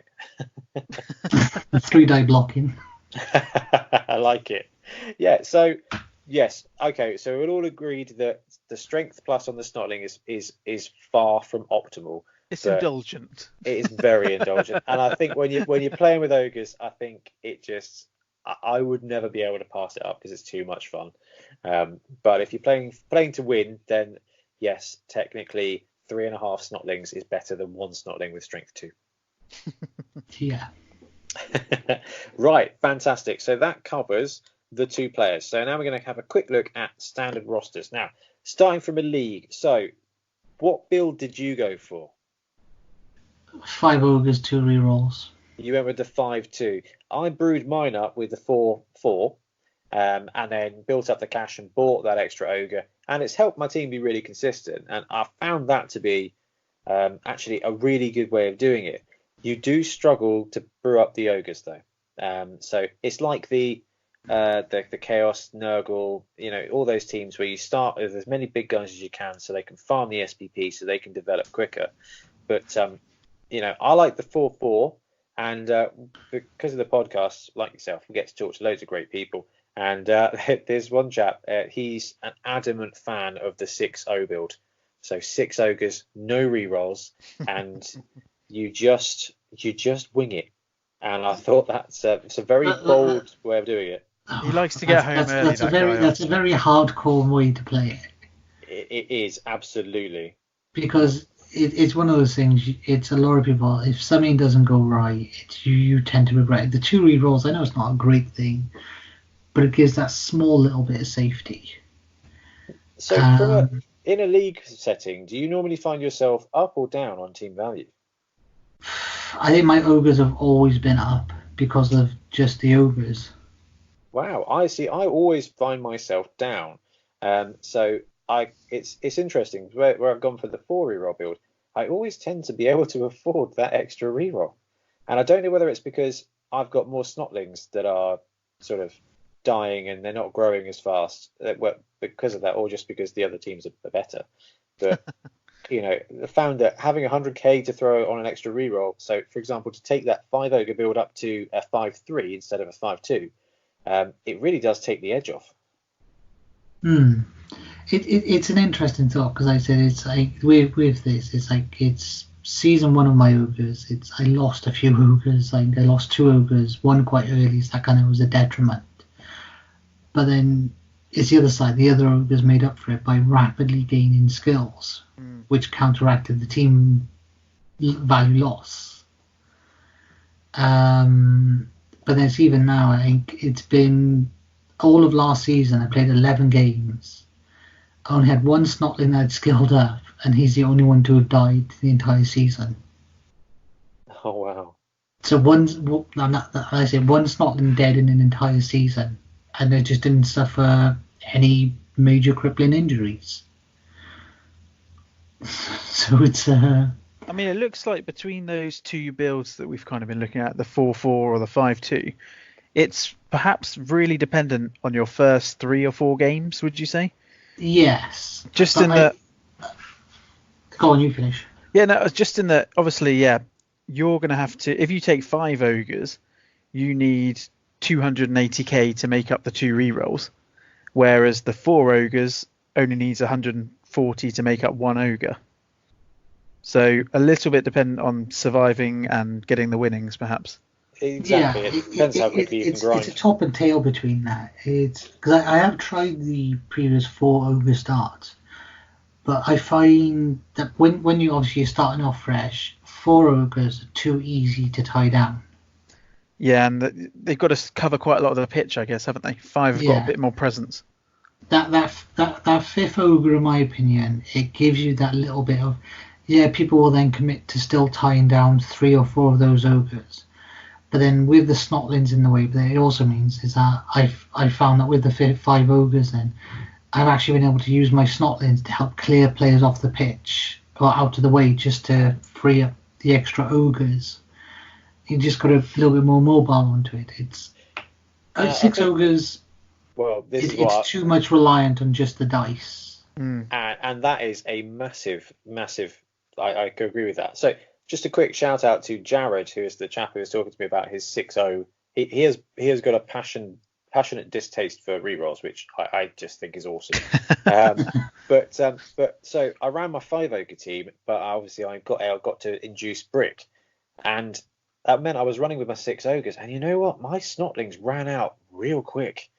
And then I was basically running for most of the game with 6 ogres and maybe 1 or 2 snotlings.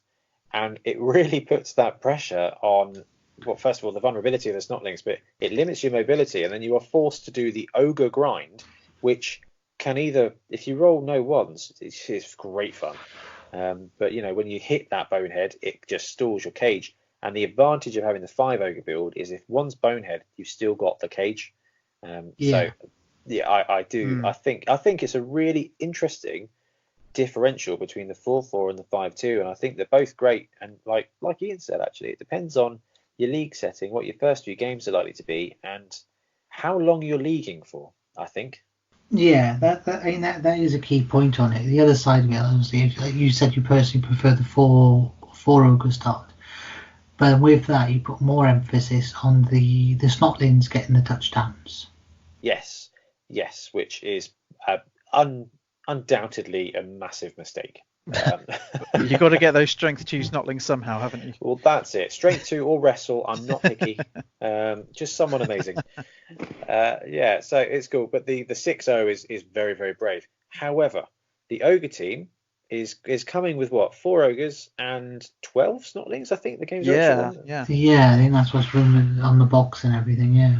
So the 4-4-8 build may be more frequent, because actually it's just 1 box for your ogre team in league. But I think personally, you just pick up that second box. So you've got all 6, you split it with a friend, you've got all kinds of fun for there. In fact, most importantly, you've got an all snotling team, which I think has to be tried just once. I did toy with that for Alpha Olympics last year. Especially if they're all free. That's all I said. And that was a league only rule, but it was Alpha Olympics last year. I sent a roster to Alex, and it was, I think in total it was a 14-man snotling team, and 11 of them had, because of his rule set, 11 snotlings with block, guard, and dwarves. That is awesome. It was so unnecessary. I did do a couple of practice games with it, It was hilarious. Wow, I bet, yeah, that guard stacks up. Similar to that Oh, Nurgling team, isn't it? yeah, the Demons of secret, the Nurgle. secret team. Yeah, the secret team from Fumble, which we ran at, which Joe ran at Tombstone tournament, and yeah, having all those strength one guys with guard, they're not strength one for long. No, No. it was still a case of when the team started to break, they did. Yeah, it's just a really cool dynamic. So those are the three basic options for your builds, and we're really looking at the 4-4 or the 5-2, and it depends on personal taste and your league and what it looks like. Standard ogre tactics, I think we've kind of talked through it. It is all around using the ogres in a way that they should be used, i.e. hurting things and defending things, and also, most importantly, using them in the way they shouldn't be used, which is by doing stuff with the ball, by taking the opportunity to take a quick pass when you need to just really, because, let's face it, quick pass from an ogre, 4+ catch, and then that guy, if he's got break tackle, no one's stopping him. It's a viable option. Yeah, it's a risky option, obviously, that's the whole point. It's just how often will it succeed?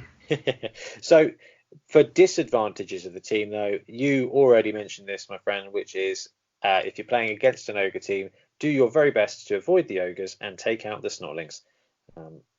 Yeah, it's unavoidable. However, if all they're left with is 6 ogres, and some of these ogres have got some skills like some guard and some break tackle, it is still a very, very tough Death Star to stop. It becomes a very gruesome punch up. I think at that point, if you've got some opposing players with wrestle or strip ball, you just got to sacrifice a couple to get that ball away, because once you get the ball away from ogres, if the snotlings are out of the way, it's a tough thing for ogres to recover the ball. Yeah, I think it's one of those things with ogres is where you've got, like I said, it's, I think as we discussed, it's as the ogre player, you've got to have that variety of skills. It's like I said, where the break tackle comes in. Chasing down players is a hard thing to do because ogres will get outpaced by anything but dwarves, I think it is. I think basically, yeah. I think mummies are the only thing they could beat in a foot race that wasn't already rooted. So yeah, those are kind of the key bits.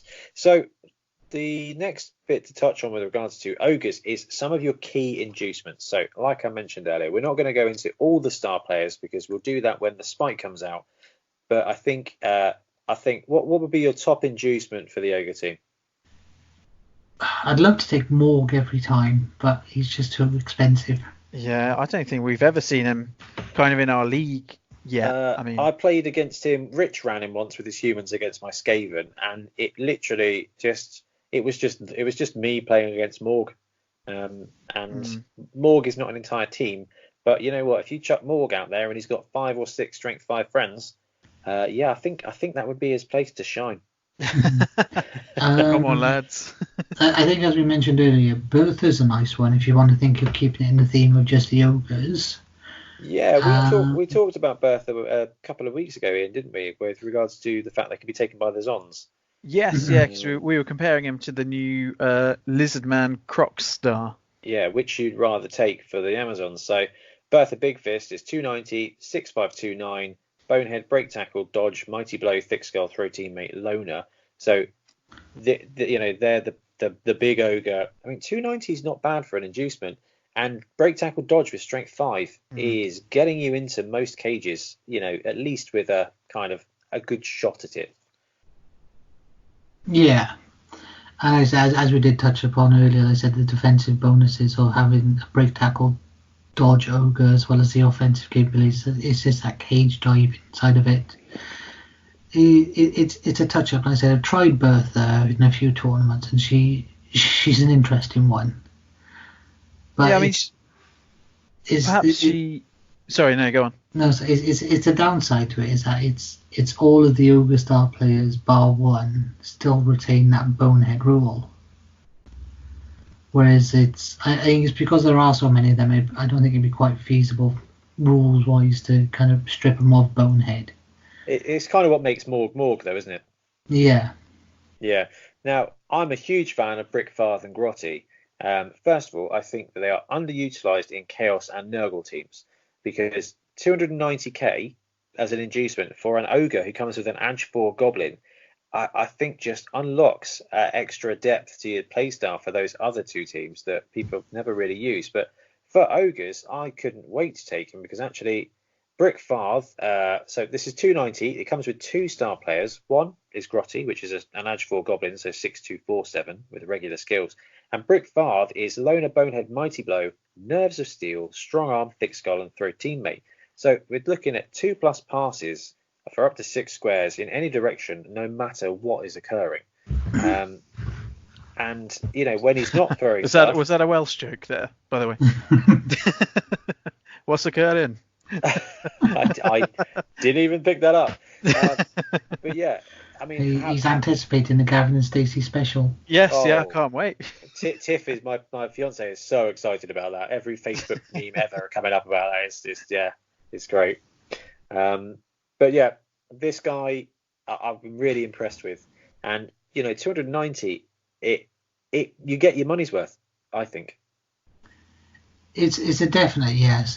They are a very strong combo for the team as inducements. And the only thing that becomes a bit more of an awkward thing is the recent NAF tournament guidelines of retiring certain star players. And the sad thing is Brick and Farf were on that list. Oh, that is disappointing. But it's at the discretion of the tournament organizer. But I think most tournament organizers are happy for them to stay in. And that's why you run tournaments. Well, that's it. Yeah. If you want to make sure you can use the star players you want, then be the TO. But in our league, we run CRP and the 2016 rule set because until everybody's brought up to 2016. You end up with a bit of a lopsided build. And actually, for the time being, having expanded star players in a league setting is really not that difficult. And it really doesn't affect much. In fact, it just adds a bit more spice. And I think I'm always going to be of that mindset, I reckon, until they go to 2016 rules full for every team. And every team's got a decent amount of star players. Just look at what they did with the Lisbon. Down to 6 star players. And 3 of them are like vanilla ones we've already got. Yeah, that is true. I think one maybe thing for the ogres that could be in their favour is obviously at the moment Warhammer World you can get Grack and Crumbleberry. Yeah. I'd be surprised if they didn't have some sort of player with that dynamic in there, even if it's not Brick and Grotty by name. Well, I think his Grack and Crumbleberry have become the kind of default replacement for Brick and Farf. Yes, yeah. Except they've been kind of outlawed by most places as well, haven't they? That's what I'm saying. They have, but there is models that could easily be used. Yes. As an updated Brick. So I am 100%. I am 100%, 90% sure that Bertha and Brickfarth both will disappear as we move forward. I think they'll be replaced by maybe 1 star player because I think they'll drop the amount of star players in this edition down again. And I think, if they bring Grack and Crumbleberry in and change the rules up so that they are more, more reasonable or less complicated, which is why I think a lot of tournaments around say no to them. I think as long as there's something there, and I think for me, the biggest thing is that although the Edge 4 Goblin is great, it's the fact you get 2 guys for 1 inducement at a very reasonable price. You don't feel so stunted to make it. Yeah. I think the other side of it is just one other star player I'd mention that brings an interesting aspect to the ogre team is Scrapper Sorehead. Yes, yeah. That's a really good point. I've not ever more of a considered ball handler. It does give you that definite. Well, that's why I was excited to run Grotty because Edge 4 ball handler that you can throw around is quite good. But Scrapper Sorehead, so 150, 7237, golly. Loner, dirty player, dodge, leap, right stuff, sprinty, stunty, sure feet, very long legs. So he's a sure feet, dirty player pogoer, isn't he? I don't think he has dirty player. On the CRP, he's got a dirty player. Is it? Oh. Yeah, I think it's just one of those ones that never gets used. But yeah, I mean, I don't have a lot of experience with him in an ogre team. I've trialed him. I think the last time I did use him, I had Scrapper and Bomber Dribble Snot. Mm. So Oh wow! that was an amusing situation where Bomber did decide to perform, got the perfect throw, it landed, and then Scrapper just went in, picked up the ball, and legged it. Oh, amazing. So I guess maybe it comes as well. So league versus tournament in terms of the star players.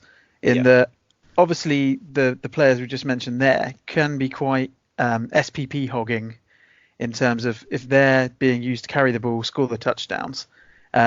Would you want to take them early in the league as opposed to something which maybe just helps the rest of your team develop more? I'm not sure. It's one of the things I think is much more like I said. It's in the league play. Here's the thing. It's if you want the win because you always get the benefits of having the win, maybe the larger gold income, but then it's like yes, you lose that on the touchdown side of it.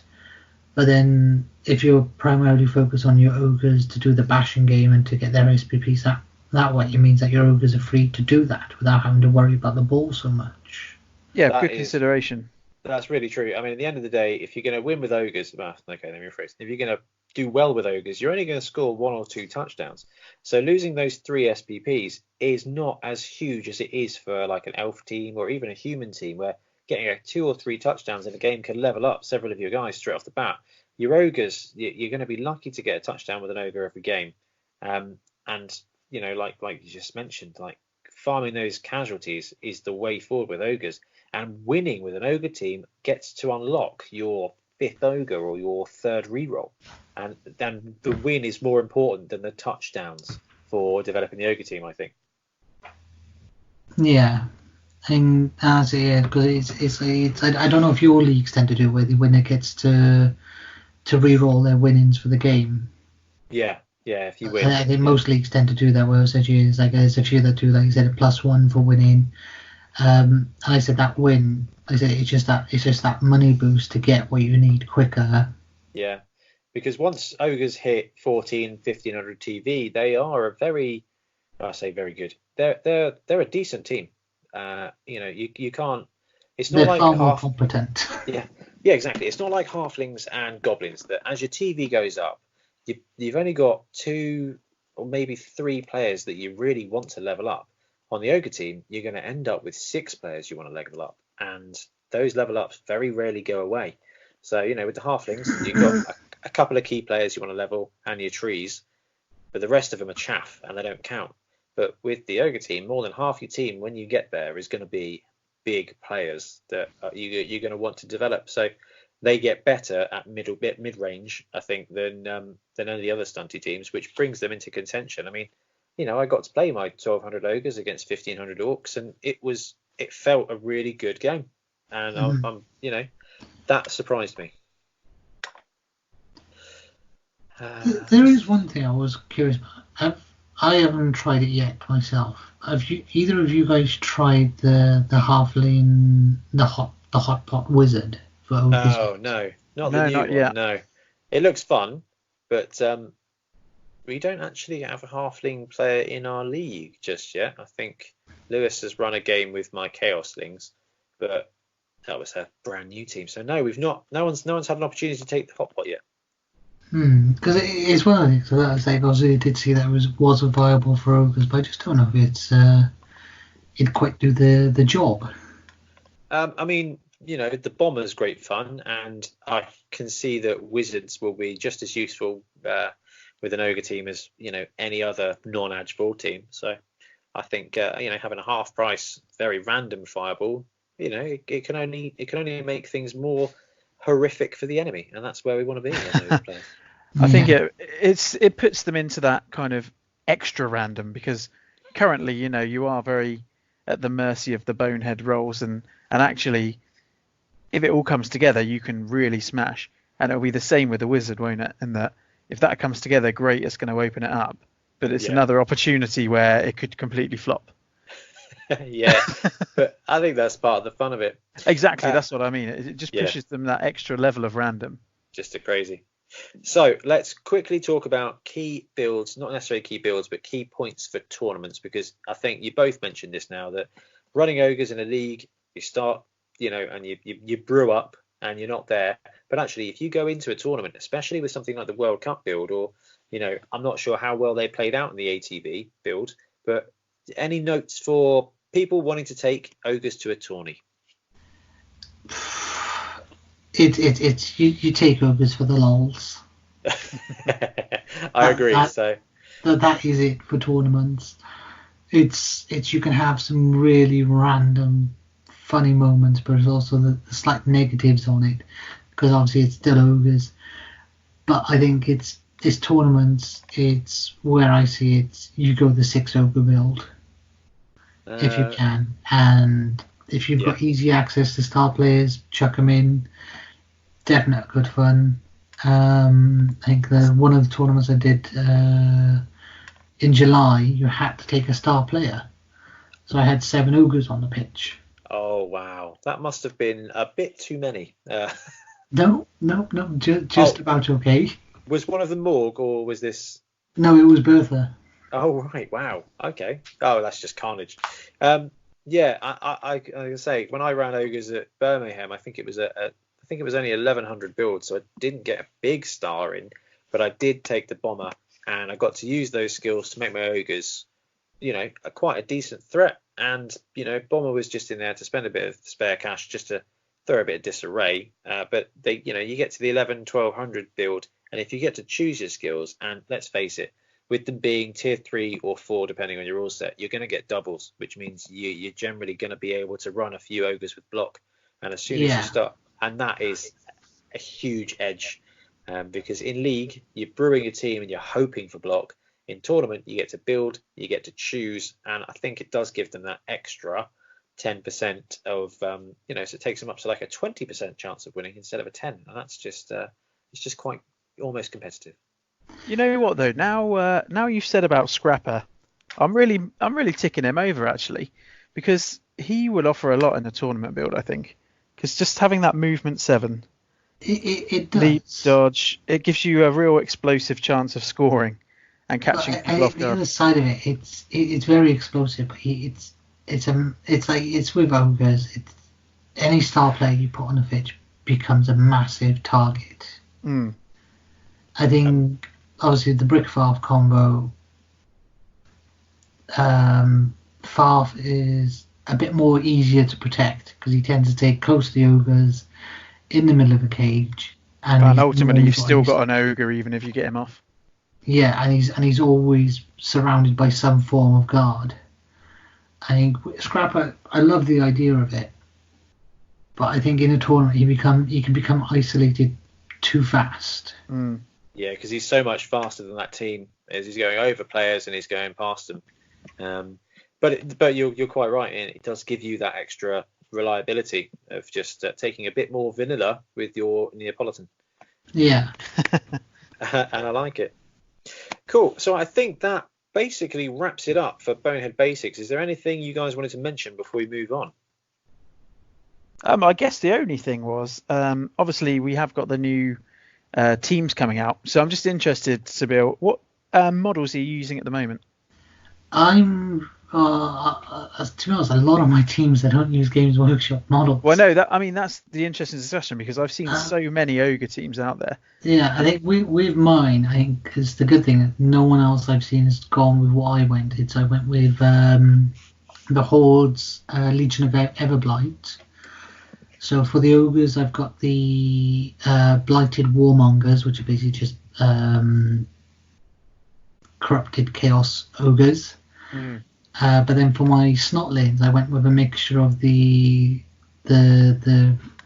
lesser war beasts of the Shredders, Rippers, and Harriers. So they are quite large models, but they look very nice on the field. Oh, okay, those are some cool models. Yeah, but it's when somebody goes, "Are you sure that's strength 1?" It's all air. It's fine. But I actually think ogres are probably one of the most kind of customizable, model-friendly teams because you're saying, look, a big guy, a small guy. The distinction's really clear. Yeah. There's no confusion there, so you can be really creative in what you take. So I think it's the other side of it, is because for a while, like I said, it's Games Workshop didn't really have it. I know they did produce the Metal Ogre team, and that was great. But then a lot of people, because Ogres, like I said, was only just that 2-positional team, you could pretty much accomplish it, and a lot of people did have a box of Ogre balls. Because you had 6 balls, and then with all the snot Noblars that came in the box, I think I actually looked at it. You could field 20 Noblars out of 1 box of Ogre balls. Yeah, that was my first Ogre team. Was that a box of Iron Guts to use as the to use all the cool bits on there, and that was my Ogre team back in the day. That and some Noblars. But now I've got my Nurgling Ogre ones, which is the Nurgling Swarms as my Ogres and individual Nurglings as the Snotlings. And I've got my new Warlords of Erewhon Treemen, which I've got them, and I've got some little Spites, which are the Tzeentch Fire Demon things. Oh, that sounds cool. It's been great fun to paint, and I can use those as the Secret League Treeman team, but they're going to work just fine as an Ogre team. Yeah, because it's just really clear, isn't it? Big guy, small guy. You're exactly right. But unfortunately, the Games Workshop Ogre team looks real cool. And for the price of a box and a half, so that's £30 and a bit of change, you get a 6-man Ogre team with a billion. Yeah, it's just so cool. With cheerleaders. With the new Ogre stuff, it's obviously, like I said, you saw it with each team so far that had either 2 or 3, like I said, the Halflings and the Lizards. The Lizards got 1 more position, also took them up to 4. Halflings got 2, took them up to 4. That our Ogre's going to get the same thing. Well, Goblins got the Hooligan and the Doom Diver as well, didn't they? So, yes. So, I mean, speculation-wise, I think just looking at the models, I think we were discussing the possibility of some sort of kicking ogre. A kicking ogre and a dirty player. Noblar, yeah. I don't know. I don't think they will. I don't think they do a kicking ogre, because I think that will take away from the aspect of, if Games Workshop go with the whole idea of bringing forth Grack and Crumbleberry. Yeah, that's true. Yeah, it makes Grack and Crumbleberry obsolete for an Ogre team then. But there's a lot they can do with Ogres as positionals, and there's a lot they can do with the little guys, and it'll be really interesting to see what they come up with. I'm very excited. But the downside is that there are loads of people out there who have these cool individual Ogre teams, and if they have to introduce an extra positional, it's going to be tough. Yeah. Wonderful. Right, lovely job, guys. Let's move on to the next topic.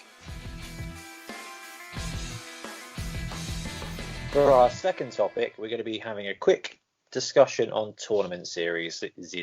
So tournament series, a quick primer on what they are and what they're good for. So as I mentioned at the beginning of the show, we're going to be running the BPCC next year, which is a mini tournament series for the Bonehead podcast run tournaments. So there's 4 of them, starting with Beachhead Bowl in February, and then Bonehead Bowl in May, and then Sewer Bowl 7s in August, and Tombstone again in October, literally on Halloween. And what we want to do is we want to tie those together and make them worth playing in multiple events. Now, the NAF has been running tournament series for years, and one that I've recently got involved with is the SWTC, so the Southwest Tournament Championship. And the whole purpose of the NAF tournament series are to encourage more coaches to go to more tournaments. The idea is to cross-pollinate certain areas and to grow tournament attendance and really just grow Blood Bowl. So a tournament series is a linked series of tournaments where your ranking or your performance in that scores you points, and then after a certain amount of time, normally at the end of the year, the people with the most points get additional prizes. So it's a kind of way to incentivize going to more tournaments and earning more points. Have you guys been involved with or considered tournament series before? Oh, yeah. I was going to say, with the work life and everything kind of gets in the way of what I want to do. But obviously, like I said, SWTC is obviously the first one that kind of came to my attention on it.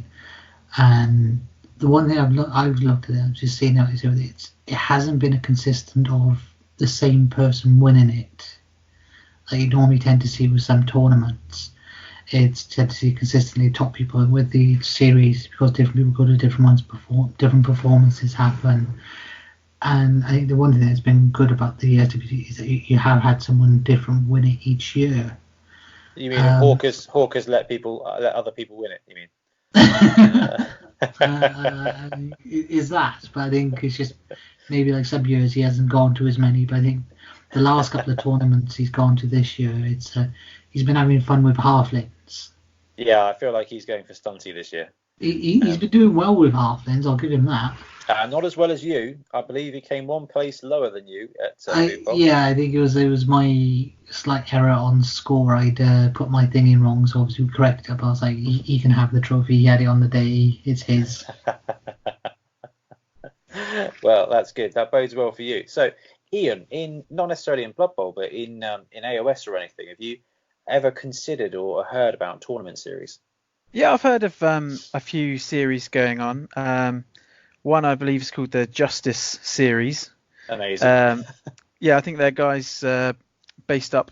I could be completely wrong here. Liverpool way, doing that sort of thing. I think it might be something emerging a bit more. I know there are some like regional masters. So I think there's like the Dorset Masters, which isn't necessarily kind of self-contained in terms of tournaments, but they draw from all the other tournaments going on, players that are kind of in that Dorset pool. So yeah, I've seen it in kind of a few guises, but not really been involved in one. Oh, that's cool. So from your perspectives as players, now you both play in tournaments, probably like everybody else, as often as you can, and you both clearly like tournament environments. Do you see tournament series as a benefit, a non-benefit, or something that you weren't really aware of or doesn't really affect you? It was a bit. First of all, I said it was like obviously with the various systems I've been involved in. It wasn't something that really sort of affected me. But then it's when I started to take a focus in narrowing it down. The series were a nice thing because there's also, yes, you get to see more of the familiar faces. You get it's that little bit of rivalry that you get to see with some of the guys and everything. But it's just a way of pushing yourself. It's I know when I was heavily into playing War Machine and Hordes, it's obviously you had to do tournaments, but then there was one pretty much like the SWC, but then they did a final tournament where it was an invitational only for the top 20. So over the year, the top 20 people then who got the most points then were invited to that final one day for that weekend tournament. Yeah. And it's the other side. I said it's like it's the one I saw was I don't know if they've done much of it. Was it this year? It was Speedbowl. They've done a couple of series on that, and like I said, it's what they've done specially for it is they've done some special play cards based on some of the coaches. Oh, that's fantastic. That's a real way to build up a bit of ownership within it. I like that. That's really, really cool. So I've played in some tournaments, but I've primarily been a league player for forever, or a local club player. So the idea of a tournament series never really existed in my mind until last year, a bit further ago. My only real understanding of anything close to this was with my following the Magic the Gathering community, and they have a very structured tournament series that ends up with you playing in games that you can win up to $1 million in, which obviously. And you thought, I want a piece of that. Well, for a bit I was like, I could be a professional Magic player. I really, really can't.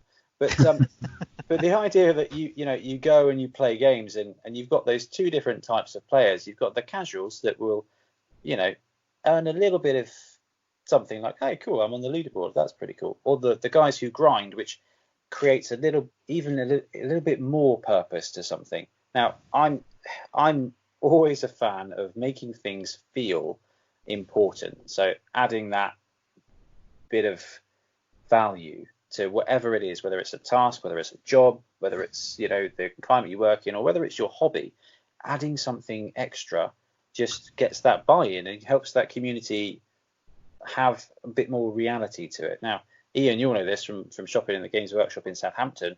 Rod, the store manager there, was always really good at making everything in Games Workshop really matter. So as a kid, you were going in there, and you're like, oh, this stuff is cool. And he was like, no, you don't think it's cool. This stuff is cool. The way he treated it was just, honestly, it was like the biggest fact. It was like, it is raining and Space Marines are wicked. And you were like, yeah, they are. This is good. This is my place. And, having something like a tournament series where there is a grander thing to it, I think really helps solidify a hobby and add an extra element of something special going on there. Now, I think it really, it's double-edged with all things, I think, because you've got a couple of aspects at play, really. So, number one, I think you kind of have to accept that the people who go more regularly are going to be in with more chance of winning. I think that's just a fact, isn't it? Absolutely. If you're looking at it that way. So, that can be a negative, but it also can encourage you to go to more. Secondly, I think the other thing is, you said, it puts importance on it. But again, I think if you're not careful, sometimes that can actually stunt the teams that are going, because if everyone's going to a tournament and you're not viewing it off as just a one-off bit of fun, maybe you're less likely to see team variety in trying cool new things and trying, ogres with wrestling snotlings. I mean, if you've kind of lost a few tournaments, then you might be more likely, because you're like, well, why not? I've got nothing to win now. I can't top place. Exactly, but that's kind of sad in itself. Yeah. So there's a lot of things out there. So, for example, within the SWTC, you're limited by several of your top wins. So if you went to 20 tournaments or 5 tournaments, you might be only eligible for the same amount of your best scores within that. And I think a lot of tournament series do that to help, the person who can go to 3 tournaments can still do just as well as someone who went to 20 and only put up 3 good scores, which I know is really important. That's one thing that's a definite benefit for people that aren't able to get around as much. Yeah. Basing it off your best performance. That's quite elegant, actually. I like that. It is a really useful thing. And you know what? It fits in with how we work at Wobble, because that's how our league works as well. If you come in and you win 4 games and you only play 4 games, and someone else plays 8 games and they only win 3 games, you still do better than them. And I think that's important, because our hobby is an add-on to our life until such a time that I win the lottery and can fund some kind of professional Blood Bowl league. That's the ultimate dream. But I'll buy a theme tune. Oh, I love theme tunes, that. It was fantastic that I was editing 7th Super Series, and then afterwards Tiff and I went out shopping and she was whistling the tune in the car. I was like, yes, I've made it. So with the SWTC, you're limited to some of your best results. And I think that's really important to help keep coaches invested in it. And it also does mean that, I've done really well with these 3 teams. I can now afford to go and have a crazy other team game or something like this. But something that we spoke about at the beginning is the different tournament builds essentially work as a different meta. So every tournament with its different rule set will imbue more or less benefit in playing certain teams. And we saw this with the NAF World Cup, where Tier 3 was so incentivized that we saw so much of an increase in Tier 3 and Underworld, Nurgle and stuff like that, where, your extra skills actually made those teams more tasty, than some of the regular ones. And I think that the tournament series, it rewards winning, and it rewards a coach to look at the rule set and say, you know what, this team runs well in the rule set. And I think at that point it becomes down to the TOs to have a bit of variety. I suppose one thing to mention on this is that when we do the BPCC next year, we're going to give coaches championship points for how well they've done in a single tournament, but also they're going to collect, which we're calling SPPs, because that's, it's just only fair, which is series pro points. So, you win a game, you get so many pro points, and that builds up and you retain those. So even if you go to 2 tournaments and you end up with 6 SPPs, you achieve that rank, you achieve that level up. And then, there's going to be other people racing and they're going to get to 16 SPPs and they're going to go up to level 3.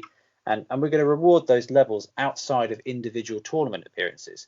So if you go to a few tournaments and you grind or you play for, a few, and you end up getting to level 3, you might win a journeyman award. So what we're going to do is, when these players, if you get in the top 8th of a tournament, or you hit your 16th SPP to become an experienced coach, we're going to invite you to our next tournament for free.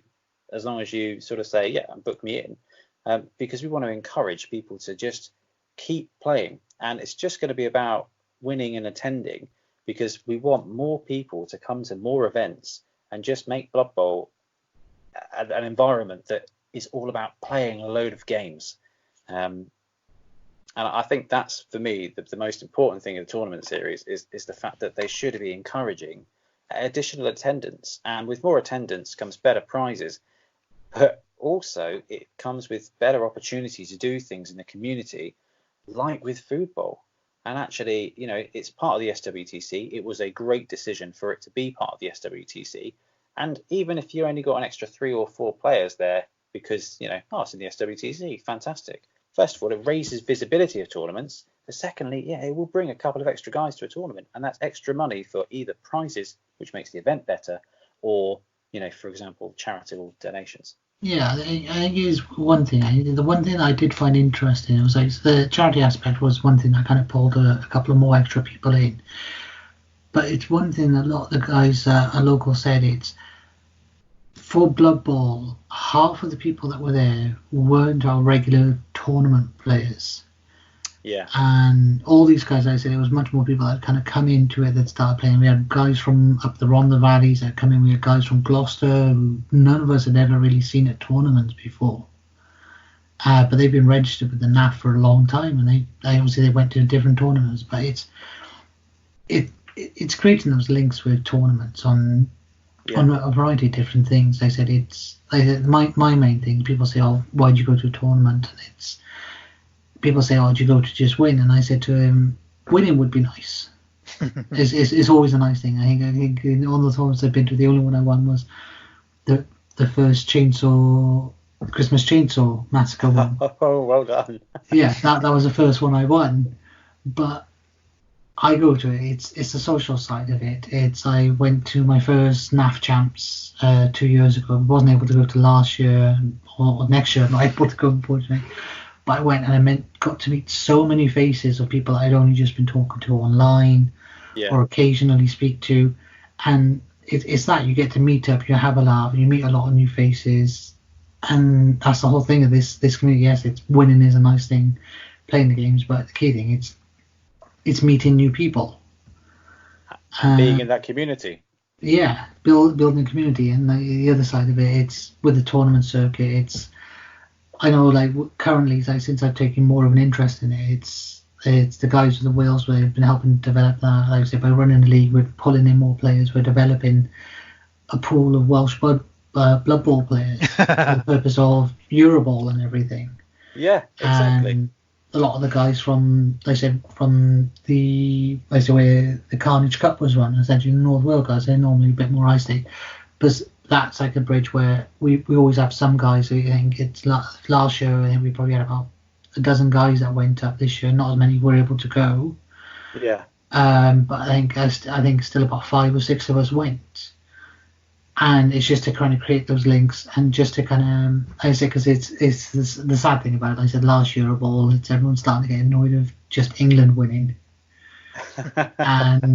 But that's the whole thing. Is like if we look at it collectively from what's coming in, it's obviously Ireland had a good strong show of some of their players with their team.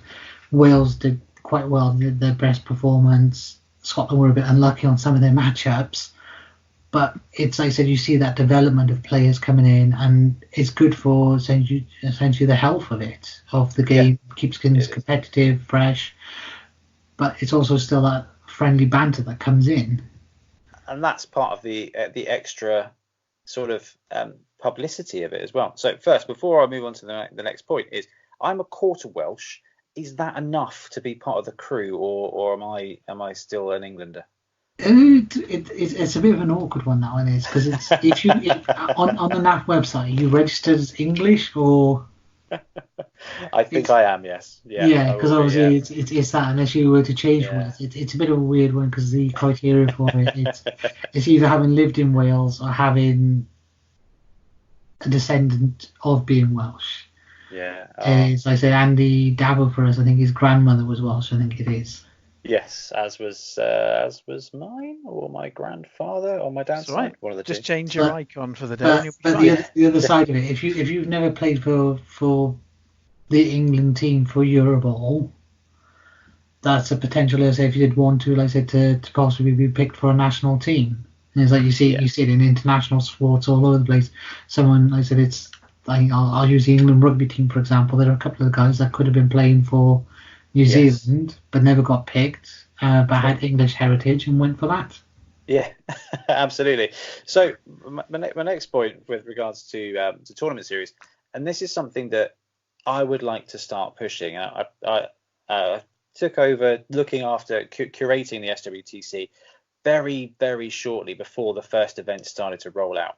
But something I'm committed to do to just try and boost the publicity of it is to do those video previews, to do the video reviews, to start getting those scores published in a way that's a little bit more, oh, I'll watch that, I'll pay attention to that. And then over time, what I would love to do is start to get some interviews of some of those regular coaches so we can start as an audience, because these days there is a much bigger gamer audience than I think there ever was. And I Mm. think the more we engage with that audience, so I'm very lucky that, we have so many people that get engaged with our podcast and want to be involved, and that there are so many people that, have so much to say about Seven Super Series, including telling me off when I don't quite perform the way I should.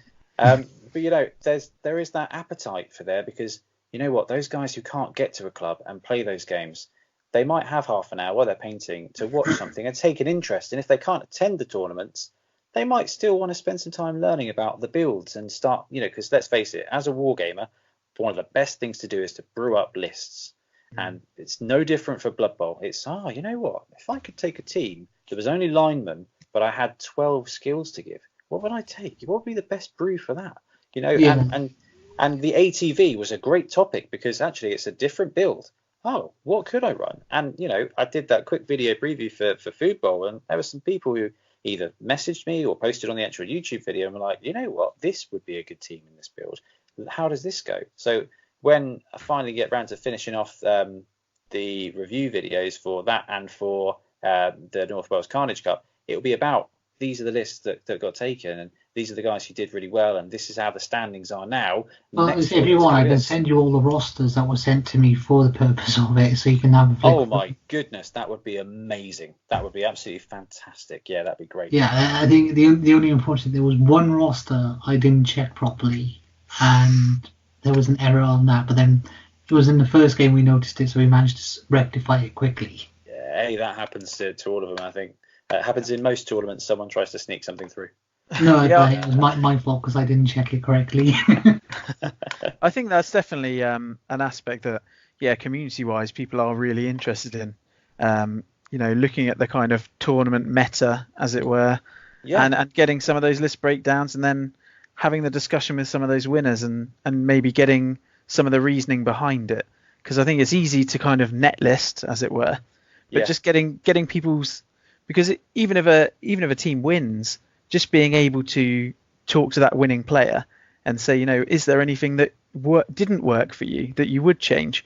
And actually just getting the reasoning behind it and how it was played, I think is a lot more rich than just looking at some, straight up bland lists. Exactly. Taking a list and going, oh yeah, this is the best build, but why is it the best build? How do you play it?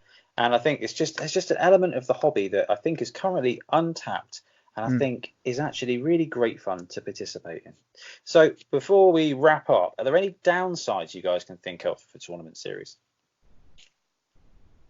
Basically, the only downside I see to it is if someone's not able to attend as much as what they wanted for it. But then that's only about it, really. Someone's not able to kind of fulfill the meeting the requirements for a series. Yeah. And I guess as well, it's a bolt on, really, isn't it? Because you can still go to one tournament, do well at that tournament, and be rewarded for doing well at that one tournament, regardless of if you get, points towards a bigger series. Oh yeah, Yeah. absolutely. I mean, before there were tournament series, there were tournaments. Exactly. And, yeah. And tournaments are enough for people. But when that tournament is over, knowing that it is part of the next one, it does add that continuity, and it just adds that depth of reason. And I think that's just even more of a way to immerse yourself in the hobby. And for me, that's why I'm really looking forward to exploring the SWTC and the BPCC and just see what we can do to reward and engage that Blood Bowl community, and just to highlight it to more people that may be sitting on the edge and thinking, I'm not too fussed, but actually, you know what, come along. Do this, give it a go. There's only one other thing I think, because the nice trophy that we had for Foodbowl for the SWTC, on the preview video you had the Carnage Cup one. That's a nice feature for the winners. But then it's the other side too. Would you want to go with some sort of participation part of the award of it, like the people that actually attend these talks? Like with the NAF each year, you've got your different dice. Like last year they had the apothecary token. This year they've got the bribe token with the dice.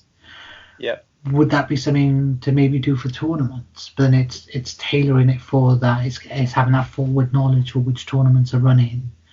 Like I said, we've got the patches running. Like I said, it's one of the guys, Loki. I think he had, when originally it was just 20 races, then it became 24, and then now with Foodbowl he finished it so he can get his patch for his 26 races being played within the time period. Yeah, there's some cool stuff there. But the thing is with tournaments is most of them do their own dice or do their own tokens or do their own bits and bobs like that. So we're going to be doing some stuff with the Bonehead series next year, but once you've created some stuff, if people go to one tournament and they go to the next tournament and they get the same freebies, it devalues it massively. And that's something that we found last year, because we had the blue and green Bonehead dice made up, and we gave them out at our first tournament, and then we also gave them out in our second tournament, and half the people that were there had already got them, which they were fine with, because then they got two blues and two greens and they could use them. And it's people like the change, even if the logo is the same, they like the changing colours per year. And I think to do an overarching something like that for a tournament series, I think can only really be played with by an accrued reward system, which is exactly what we're going to be doing with our SPPs next year. So you get to the first level, you get some Bonehead BPCC tokens. To do that, you got to get 6 pro points, and to get 6 pro points, you got to, it's going to be 3 points for a win for a regular game, 2 points for a sevens game, 1 point for a draw, and there are some bonus points to get there for fan favourite for finishing in the top 8 thing. So whenever a player, whether they played 1 tournament or 3 tournaments, gets to level 6, gets to the 6 SPP to get to that first level, they'll get a message from us saying, hey, congratulations, you've made it to an experienced coach. We've got this token that you've earned. Would you like a copy of it? And that's kind of something I think that we can do as tournament series, because it does add a bit of value, and it adds that little bit of person. So if you can only go to 2 tournaments a year, then you can still build up your points and get a little bit of a reward to show for your efforts, and then for everything you do kind of adds a bit of value. I want to see some painting points in there, Ben. Oh gosh, my friend, there will absolutely be best team and fan favourite. You get a bonus point for, but only if it is a voted event by other coaches. That sounds fair. So I think you'll be fine, Ian, because you're painting. It's not bad. On a side note, that is one thing that I said. It's there was only one tournament series tournament I used to go to where actually valued the hobby side of into your tournament score. Well, that's a very good point. So it's not going to be included in the tournament score, but it'll be included in the tournament series score, because Blood Bowl is a hobby game, and there are 3 elements to Blood Bowl, and we talk about this all the time. One is the game, the puzzle. It's the playing of the game and playing for the win. The second is the hobby aspect. You're building, you're painting, and the third is the story. The game itself, what your team are doing, why they're doing it. And you've got those 3 elements. And, in a tournament, it can be mostly about the winning. But actually, having a great story and a great game with someone is just as important as playing to win. And it's just as important to paint and to love your models and to love the hobby. So it's important that all of those things are rewarded, because they are all what make up this great hobby. And without any one of those elements, Blood Bowl is just not as good. It's just checkers. It's that point that I said the Carnage Cup. I said is they did that nice little writing bit. But there was also the Star Player Showcase, which was running at the same time in the World Cup. They had the same thing for their star player. So the best, like I said, backstory for that star player. And it's just that nice little flavour. Yeah, that's nice touches, yeah. Yeah. Because it was, I said the tournament I was at was the Warhannam, where essentially what they ran was Club Challenge. It was like essentially, it was just obviously different clubs around there, but then because everyone was in so many different systems, you had to have so many people in each system to kind of compete for it. Yeah. But everyone's painting score added to their tournament score for the purpose of that, which was an interesting aspect. Warhammer Worlds in any game system are quite big on what is kind of community known as soft scores, which is your kind of your best player, best sports, and the painting aspect as well. So you do get a different kind of experience doing that. I think for Blood Bowl, where it is at the minute, you're better off maybe just going for a kind of painting checklist minimum score that you would expect everyone to get. Yeah. But it still celebrates the fact that you've come with a painted team, you've come with it based, you've come with it numbered, all of that sort of stuff. And then have a side kind of trophy or a side thing, which you can still celebrate the best painted, but it not change the kind of gaming score. Yeah.